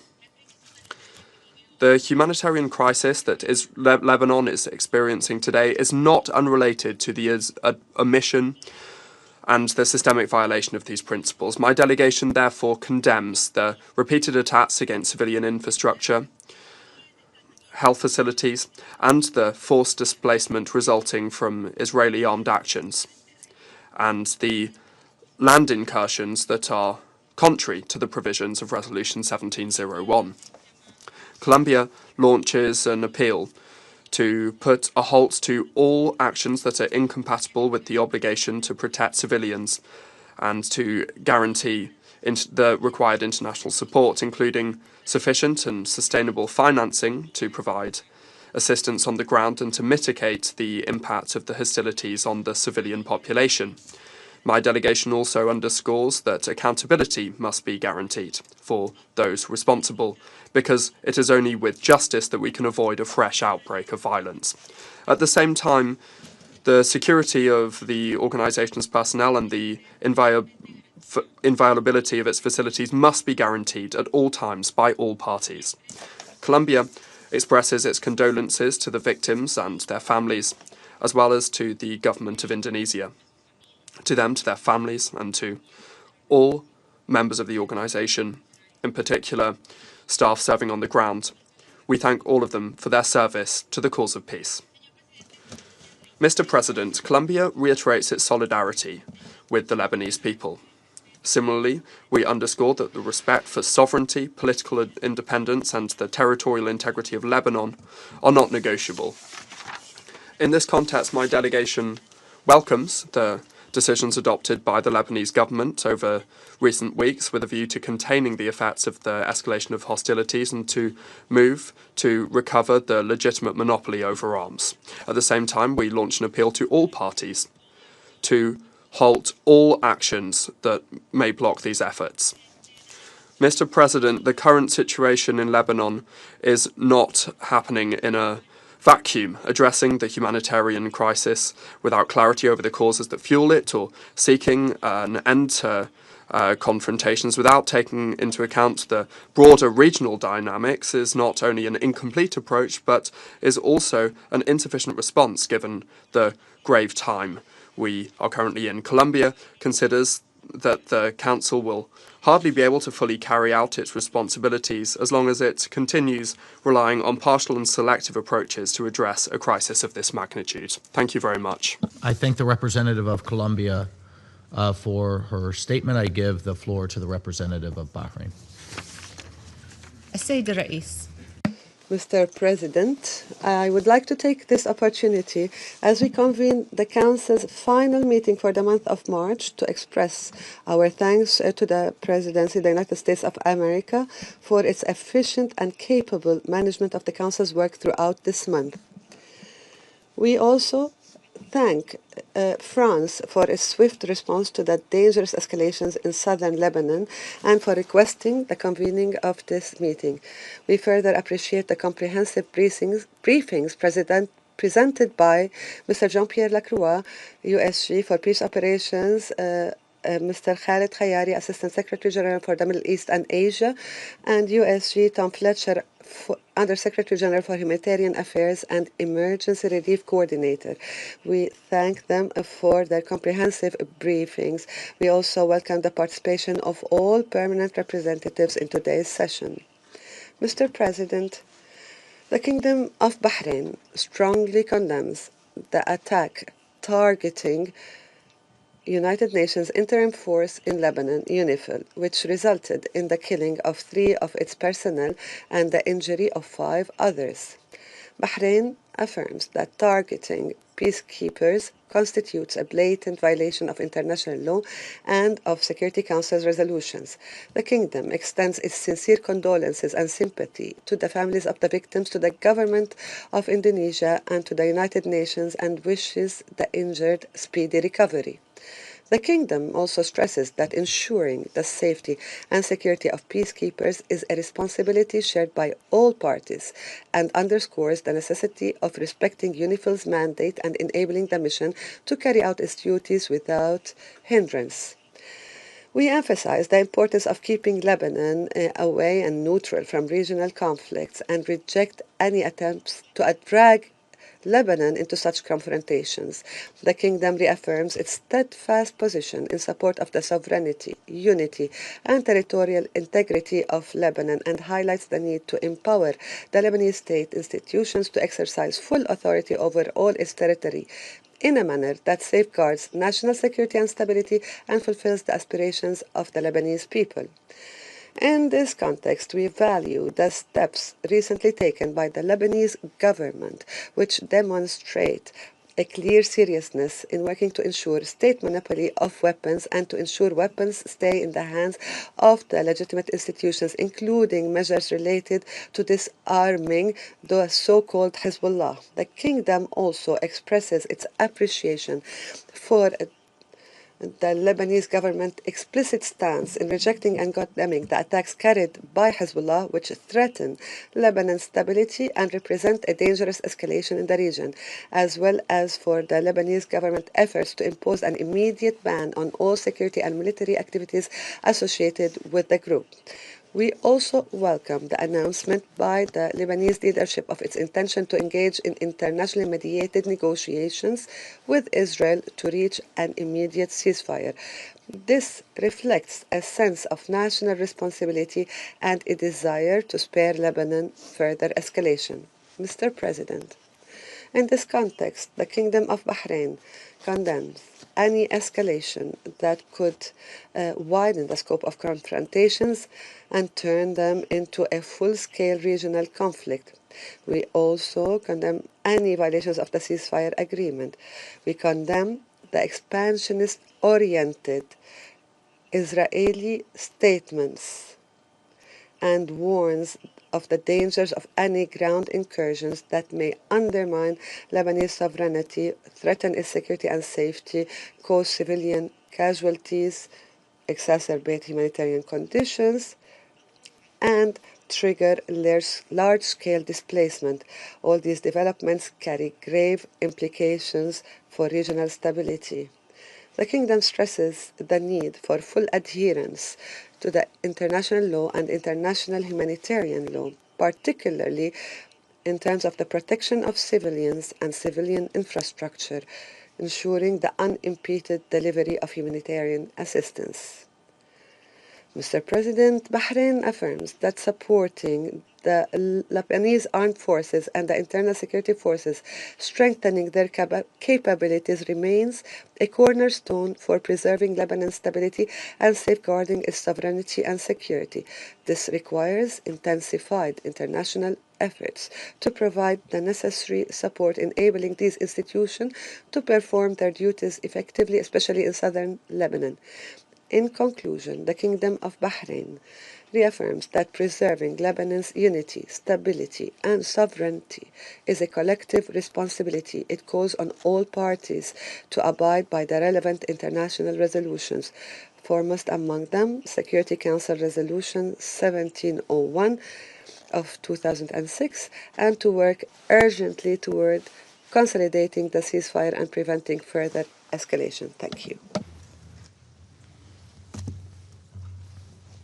I thank the representative of Bahrain for her statement. I give the floor to the representative of the United Kingdom. Thank you, President. I thank USG Lacroix, ASG Chiari, and USG Fletcher for briefing us today. The United Kingdom strongly condemns the recent attacks on UNIFIL, including those which caused the deaths of 3 Indonesian peacekeepers and injured Polish peacekeepers. Our thoughts are with the families of the deceased and with the injured. Such attacks are unacceptable. We urge all parties to ensure the safety and security of UNIFIL personnel and premises in accordance with international law. I thank all peacekeepers serving in Lebanon for their dedication, bravery, and professionalism. Many of us here had the opportunity to meet them during our visit to Lebanon in December. President, the UK is clear in its condemnation of Hezbollah's decision to join Iran's attacks against Israel. Hezbollah's attacks on Israel, including civilian communities south of the Blue Line, must cease immediately.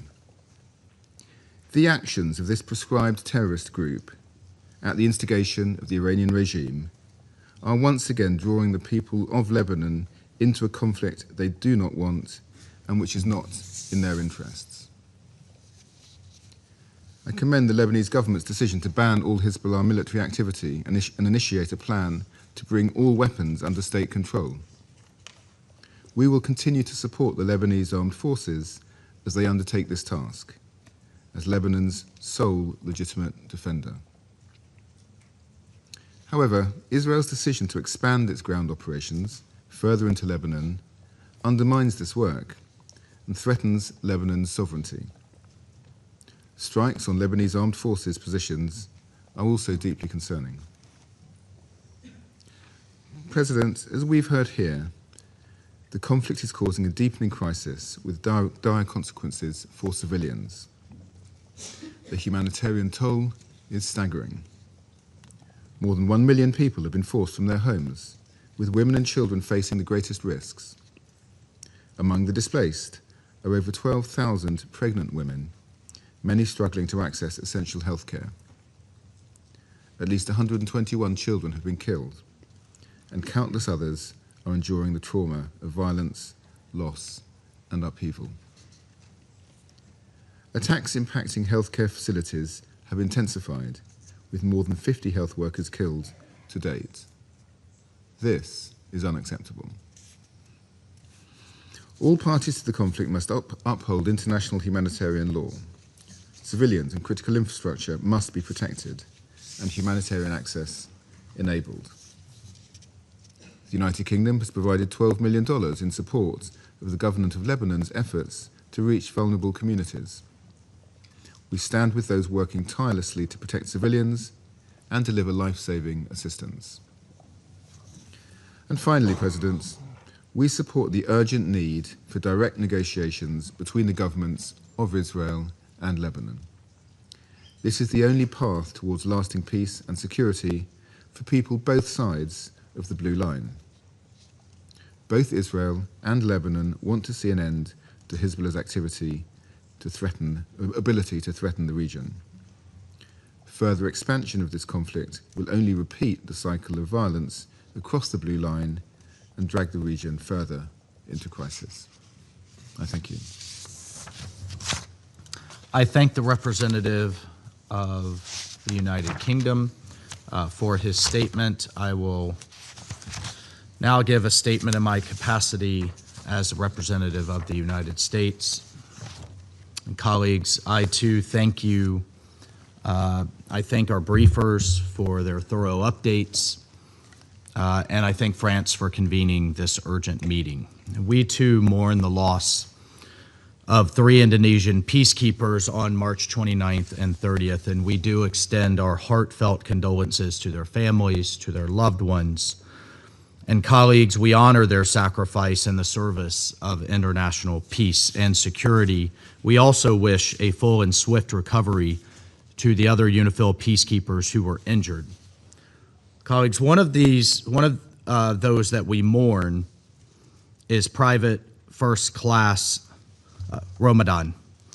Just 28 years old, Private Ramadan was still at the dawn of his career. His company was due to return very soon to Indonesia, where the young husband and father would be reunited with his 2-year-old daughter, Shania. His last communication with his family was a simple red heart, an emoji.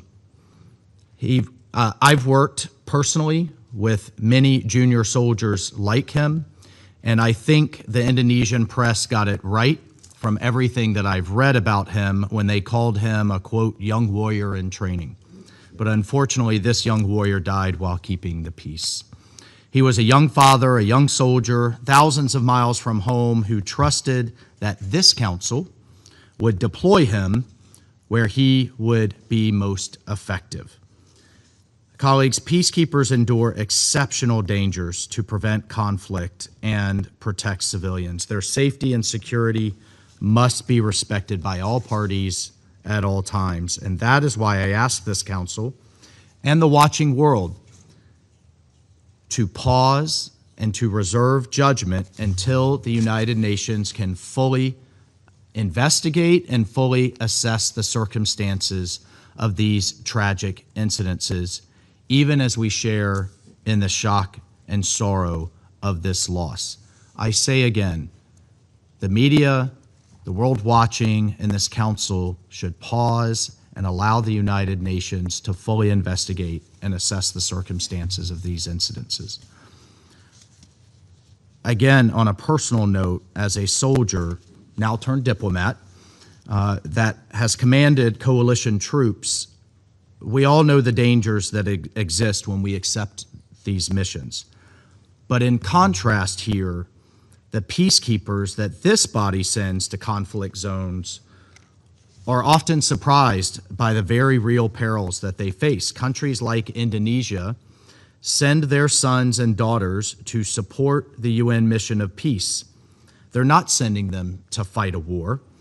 This council owes them condolences, but we also owe them a wise approach to peacekeeping that recognizes that terrorists have no respect for this council. Terrorists have no respect for the norms of international law. Colleagues, we all recognize that the suffering in this region is immense and has gone on for far too long.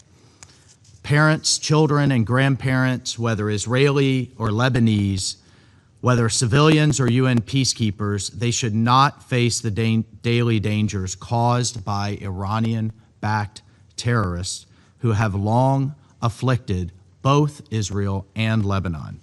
The people in this region deserve a different future, one defined by security and economic opportunity and normal life, not by rockets, tunnels, and the constant threat of escalation and retaliation. We must support the government of Lebanon and the Lebanese armed forces as they exercise sovereignty And we've heard a lot of talk about sovereignty today, but as they exercise sovereignty, the duly elected government of Lebanon, over all of Lebanon's territory and beat back Hezbollah, a group that hides behind civilians while threatening their neighbors, a terrorist group that has a long history of hiding weapons, fighters, and caches of rockets in schools and hospitals and civilian homes. Hezbollah also has a long history of attacking peacekeepers and of firing on Israeli civilians from proximity of UNIFIL and peacekeeping positions, inviting retaliation for their own propaganda aims.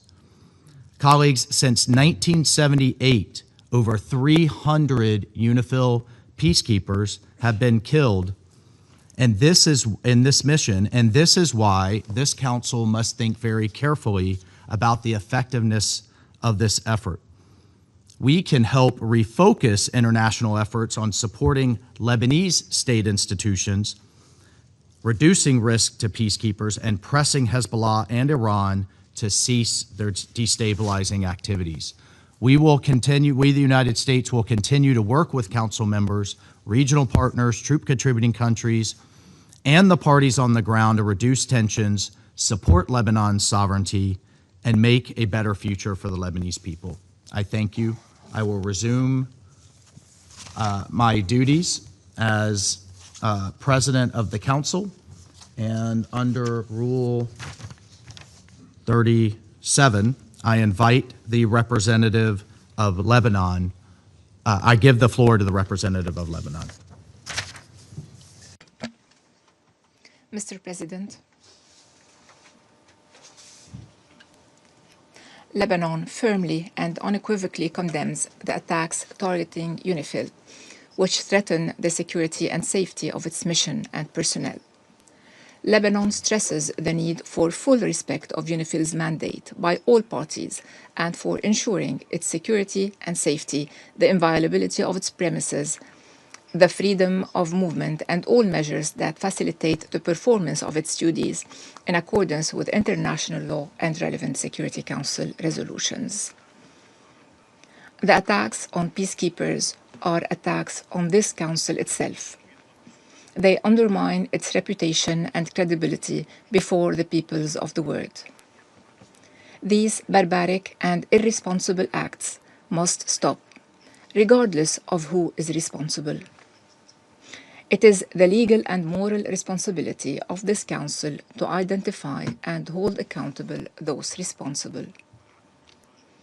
It is worth noting that this force and the troop contributing countries have embodied the highest values of sacrifice, past and present. Who among us does not recall Israel's deliberate targeting of UNIFIL's headquarters in Cana in 1996? And its threats and demanding that UNIFIL leaves its area of operations in 2024. Today, we meet following the killing of 3 soldiers from the Indonesian battalion and the injury of others, one of whom is of Polish nationality, knowing that this was preceded by attacks on the Ghanaian and Nepalese battalions. Mr. President, on behalf of the government of Lebanon, I extend condolences to Indonesia, its government and its people, and the families of the soldiers. We wish a swift recovery to the injured and commend the sacrifices of the Indonesian battalion and all participating forces in contributing to security and stability in Lebanon. Today, we reaffirm Lebanon's commitment to UNIFIL more than ever. We emphasize the importance of preserving the unity of the contributing forces and ensuring their continued participation. We also reiterate our gratitude to the force commander and all the mission personnel. Mr. President, the price the Lebanese people are paying as a result of this conflict is heavy and exhausting. They, the Lebanese people, did not choose this war. It was imposed upon them. Israel has never respected the cessation of hostilities and has continued its violations of Lebanon's sovereignty and territorial integrity, and its deliberate attacks on civilians and civilian infrastructure. Meanwhile, Hezbollah unilaterally decided to enter into a war at a time when the Lebanese government was open to dialogue that could have led to sustainable political solutions and provided a framework for addressing outstanding issues. Mr. President, the humanitarian catastrophe is escalating amid ongoing Israeli attacks, which to date have killed 1,247 Lebanese and injured 3,680, including children, women, paramedics, relief workers, and journalists, many in direct strikes that constitute a blatant violation of international law, international humanitarian law, and the Geneva Conventions. These attacks have displaced more than 1.2 million Lebanese from their towns and villages in a process of mass forced displacement. Israel continues to flatten towns and villages and to carry out large-scale incursions into Lebanese territory, accompanied by calls for establishing security belts and buffer zones, alongside serious threats to Lebanon's sovereignty and territorial integrity. These actions constitute clear violations of international law, of the UN Charter, and of the jurisprudence of the International Court of Justice. We recall here a letter we sent you yesterday regarding the statements by the Israeli Ministers of Defense and Finance announcing the Israeli army's intention to occupy southern Lebanon up to the Litani River and to consider the river as Israel's new border. We call upon this Council to act immediately and to condemn these statements clearly and explicitly, and to take the necessary measures to compel Israel to halt its incursions and threats to Lebanon's territorial integrity and political independence, to withdraw its forces to internationally recognized borders, and to comply with the UN Charter and relevant international resolutions, including the Resolution 1701 and the cessation of hostilities. Mr. President, in the same vein, we strongly condemn the threats by the Iranian Revolutionary Guard to target American universities in the Middle East, which has forced the American University of Beirut and the Lebanese American University to evacuate their campuses and shift to remote teaching. We call on Iran, which repeatedly calls before this esteemed Council to respect the sovereignty of states and non-interference in their internal affairs. We call on Iran to respect Lebanon's sovereignty and sovereign decisions and to cease interfering in its internal affairs. Mr. President, Lebanon and its people sought to rebuild the state and its institutions and to implement the required reforms. The government had indeed initiated this process, alongside with extending the state's authority across the entire country and restricting weapons to legitimate state institutions. Recognizing that nations cannot live in isolation, the government chose to open up to its regional surroundings based on a principled approach that preserved rights and grounded in the belief that sustainable solutions cannot be achieved through force but through peaceful means. In contrast, Israel has continued to undermine the credibility of the government through its ongoing violations and serious threats of occupation and its disregard for the UN Charter, international law, and international humanitarian law. The question that begs to be asked today is, did Israel achieve security after its occupation of Lebanon in 1978? Can security or stability be achieved through military solutions without negotiations? Modern history, Mr. President, and Israel should have learned this as well, modern history has taught us that lasting security and stability and sustainable peace will not be achieved through prolonged wars, protracted conflicts, or occupation. The time has come to draw lessons from the past once and for all. Only a diplomatic solution can guarantee lasting security and stability and ultimately a just peace.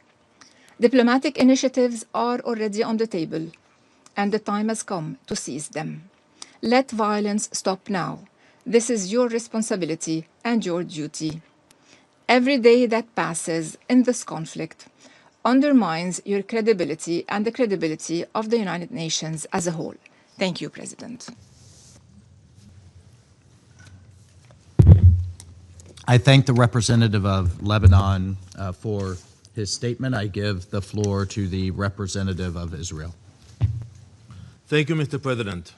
First, I would like to thank you and your team for presiding over the Council during this month. I would also like to thank USG Lacroix and ASG Chiari for the briefing. Mr. President, Israel extends its deepest condolences to the families and loved ones of the United Nations peacekeepers who lost their lives. We honor their service and recognize the risks they take every day in carrying out their mandate. Regarding the attack that took place yesterday, March 30th, we can confirm today that UNIFIL forces were hit by Hezbollah explosive devices in an incident near Bani Hayan. In addition, the shelling of the UNIFIL position near Adshit al-Qasar on the 29th of March, in which UNIFIL peacekeepers were tragically killed, was carried out by Hezbollah. The IDF did not fire in the close vicinity of the position. The situation is complex. It is changing quickly, and it is dangerous. But one thing is very clear. This did not happen in a vacuum. Israel did not choose this conflict. Hezbollah did, when it began firing on our communities, claiming to avenge the death of the Iranian regime's supreme leader. This is taking place in an environment shaped by ongoing Hezbollah attacks against Israel. And you know, it started in the 2nd of March. Hezbollah has carried out coordinated attacks against Israeli civilians acting at the direction of Tehran. More than 5,000 rockets, missiles, and drones have been fired at our people. Many of these attacks have been launched from areas south of the Litani River. You know the consequences. People have to hide, go to shelters. Same communities that had to displace over 18 months are doing it again. These are violations of Resolution 1701 and 1559. Hezbollah is deeply embedded across southern Lebanon. It operates from villages, it launches attacks from civilian areas, it positions itself close to UNIFIL forces. This is not by accident. It's a deliberate strategy. They choose where to put the launchers. Hezbollah embeds weapons, command centers, and launch sites within civilian areas. Let me show you only one example. We have hundreds of examples. This map shows Hezbollah launch sites operating directly next to a UNIFIL position. That's the UNIFIL position in the yellow, and the red dots, the launch site. It shows 4 Hezbollah launches toward Israel on the 9th, 10th, and 11th of March, near Hania, right next to UNIFIL position 510. And we have hundreds of examples where they place the launchers. They put UNIFIL in the line of fire, in the middle. This is not a coincidence. Israel is coordinating closely with UNIFIL to reduce risk. Meanwhile, Hezbollah is exploiting their presence. On the 22nd of March, Israel sent a formal letter to UNIFIL warning. The head of the Northern Command sent that letter directly to UNIFIL, warning that the vicinity of the Janbat area was dangerous. We saw it coming, unfortunately. And we made clear that Hezbollah was deliberately operating near UN positions and placing them in the direct line of fire. We notified UNIFIL so they would be aware of this risk and take precautions. And let me quote directly what we wrote. Hezbollah is exploiting the presence of the United Nations positions in a manner that endangers UNIFIL personnel. We asked for temporary repositioning, not to escalate, but to protect. Israel has maintained continuous contact with UNIFIL, with UN headquarters and with troop contributing countries. We have urged forces to remain in protected bases and take shelter because we are trying to reduce risk. Mr. President, as I stressed earlier, we regret any incident in which UN personnel are harmed, but we cannot ignore the bigger picture. Hezbollah continues to violate UN Security Resolution 1701 and 1559. It acts as a proxy of Iran. Iran continues to fund, arm, and direct Hezbollah. We also need to be honest about the role of the Lebanese government. There have been statements, even today, important ones, but it's not enough. Action. Lebanon committed to disarm Hezbollah south of the Litani River. It committed to deploy its own forces in that area. It has done neither. And I listened carefully also to my colleague from France. You mentioned Iran. But you know, when it comes to Israel, you condemn, you demand action. But when Iran openly defies Lebanon's sovereign decision to expel the Iranian ambassador, all their responses are very measured, very diplomatic, very polite. When it comes to Israel, you don't, think about the diplomacy. So I ask, how come you took a decision to expel the ambassador last week? To expel the Iranian ambassador. The deadline has passed. As we speak, he is still in Beirut. The guest is no longer acting like a guest. He's acting like he owns the house. Can you imagine that you will get a request from a hosting country? You were all serving in many countries. You will be asked to move out. And you will tell the host country, no, I'm not leaving. I have different orders from my capital, from Tehran, and I'm staying now. How can it happen? At the same time, Hezbollah ministers remain part of the government, and attacks continue to be launched from areas the Lebanese army says it controls, including south of the Litani River. The gap between words and reality is a problem.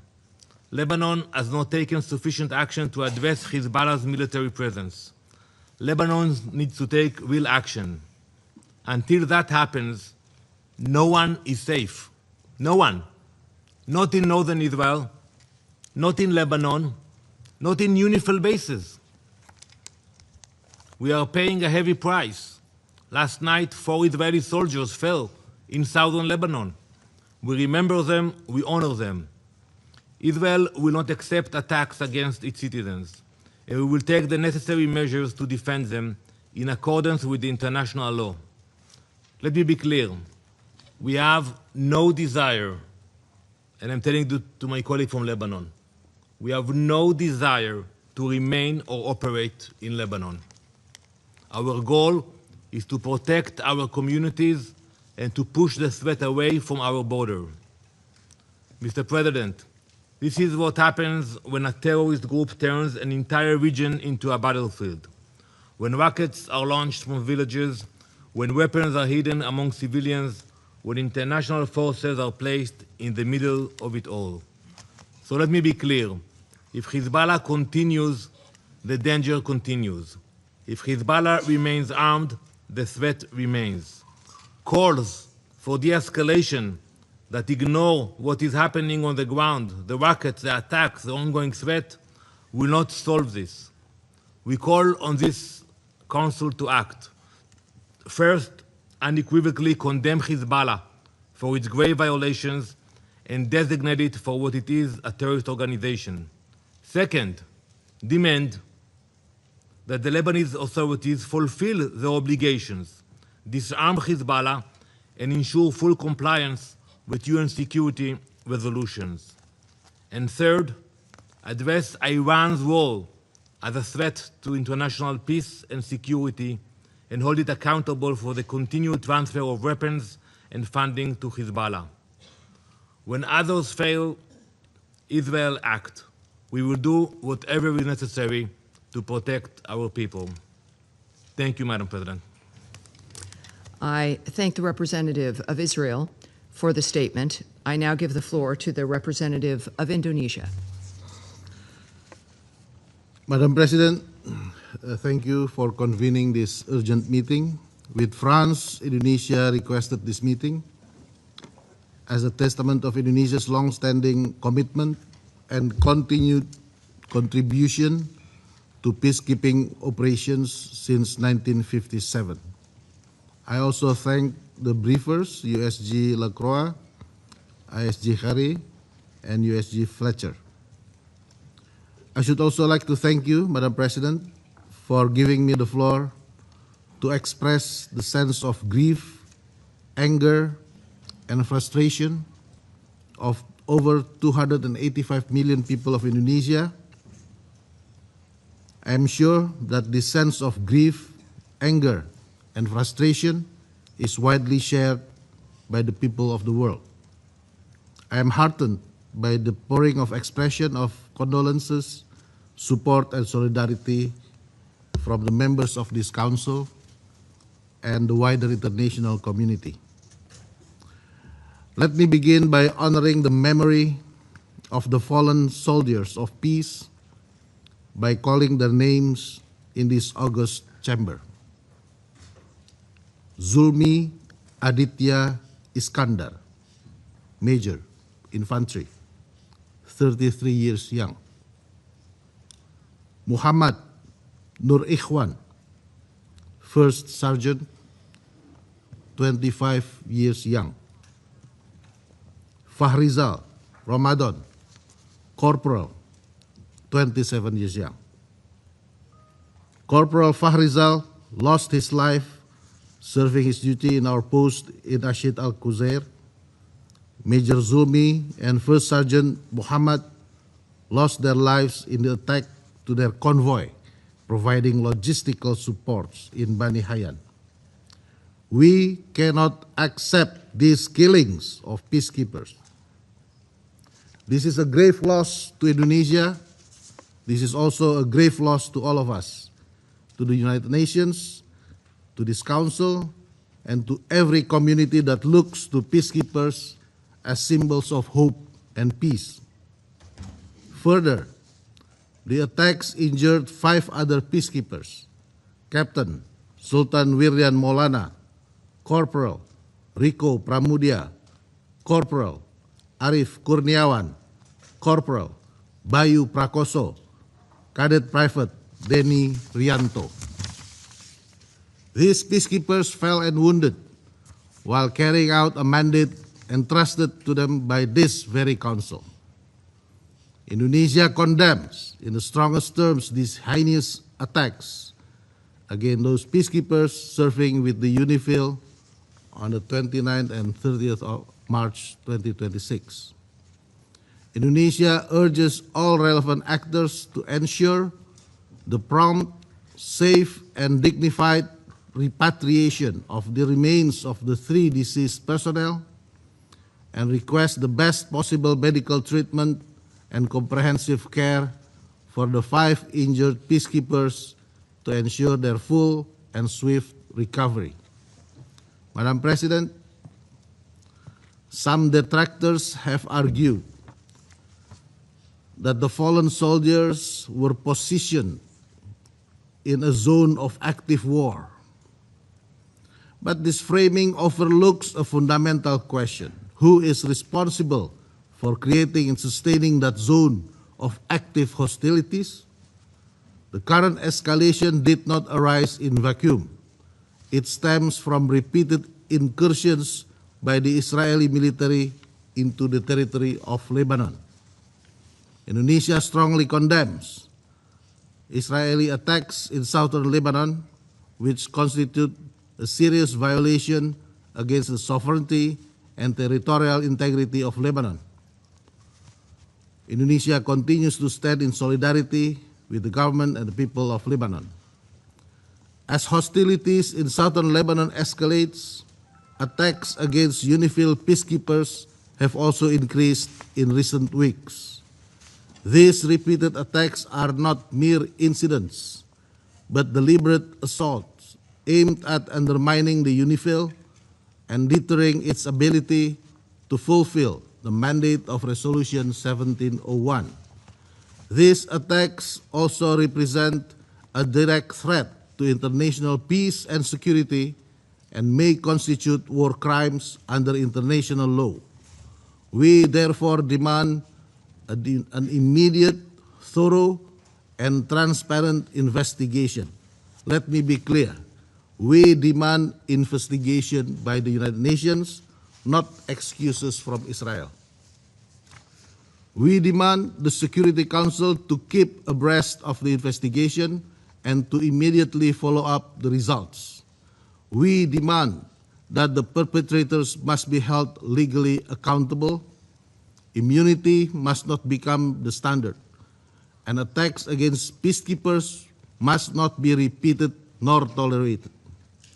We also demand a firm guarantee from all parties involved, including Israel, to uphold their obligations under international law, to immediately cease attacks and aggressive behavior that endanger UN personnel and property, and to refrain from any action that further escalates the hostilities.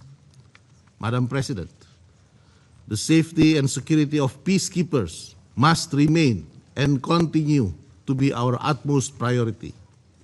Amid escalating hostilities, the Council and the Secretary General must immediately implement emergency measures to ensure the full protection of UNIFIL personnel and assets. This includes review of security arrangement protocols and activation of contingency and evacuation plans commensurate to the developments on the ground. We must leverage all political and diplomatic means to de-escalate the situation. The Security Council must reaffirm the foundational principles that guarantee the safety and security of UN peacekeepers. It is imperative for the Council and the wider international community to take immediate and decisive action to protect those who protect peace. We make these demands in deep reverence for our fallen peacekeepers, to whom Indonesia pays its highest respect for their ultimate sacrifice in the service of international peace and security. To this end, Indonesia remains committed to contribute to the maintenance of peace and security as our constitutional mandated. Now, we demand the Security Council to act and deliver. Today, the Security Council must speak up with a clear, strong, and unified voice to condemn the attacks against peacekeeping personnel.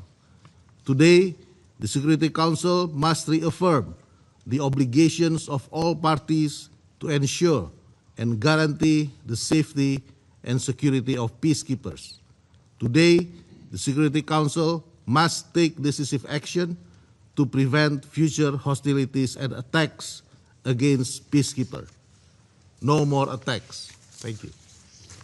I thank the representative of Indonesia for the statement. I now give the floor to the representative of Poland.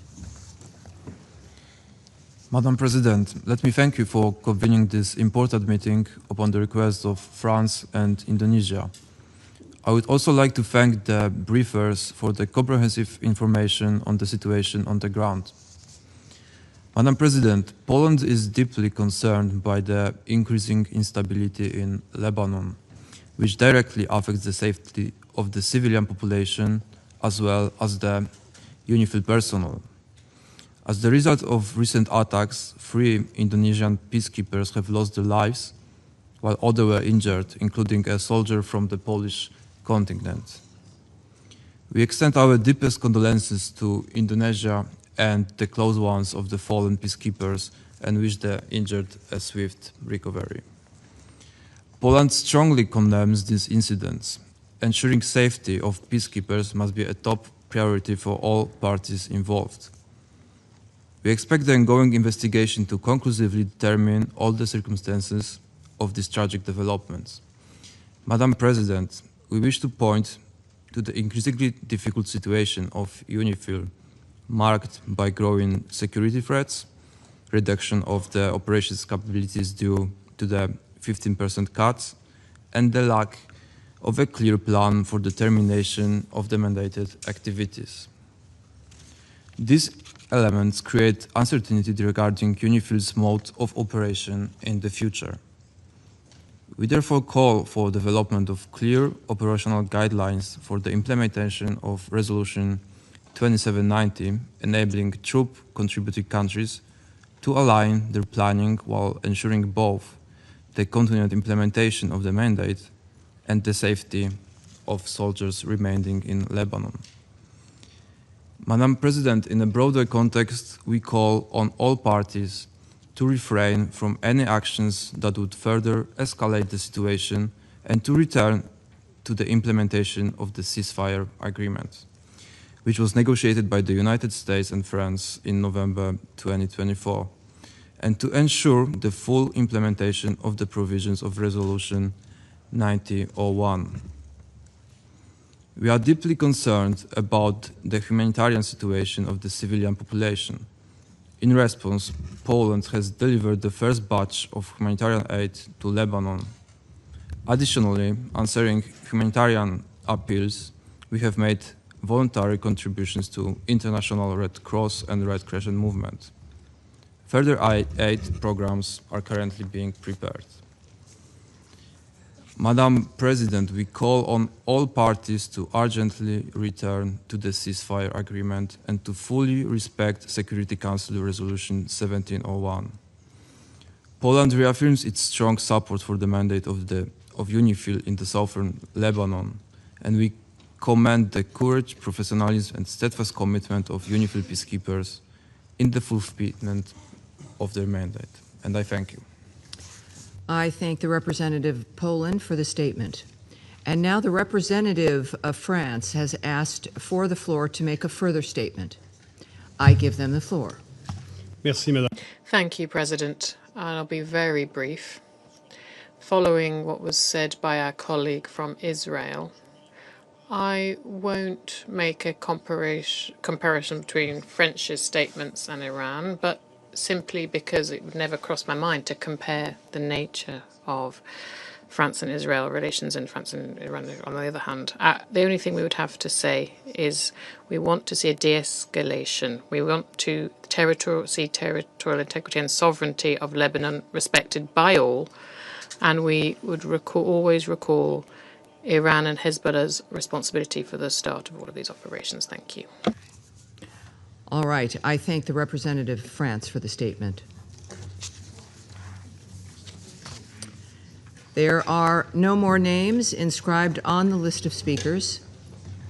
However, before adjourning this meeting, I would like to warmly thank the Secretariat of the Council for all the support they have given us this month. And I thank all the members of the Council for joining us in this bit of history and for lending us your support, and to the variety of voices from this seat, from the First Lady of the United States, to Ambassador Waltz, to myself, and to all the other ambassadors from USUN. As I gavel the presidency closed, as I speak also on behalf of everyone here at our mission, in wishing the delegation of Bahrain good luck for the month of April, but we know luck favors the prepared, so you're going to do very well. My thanks to everyone from the mission, and have a great day. Thank you, everyone.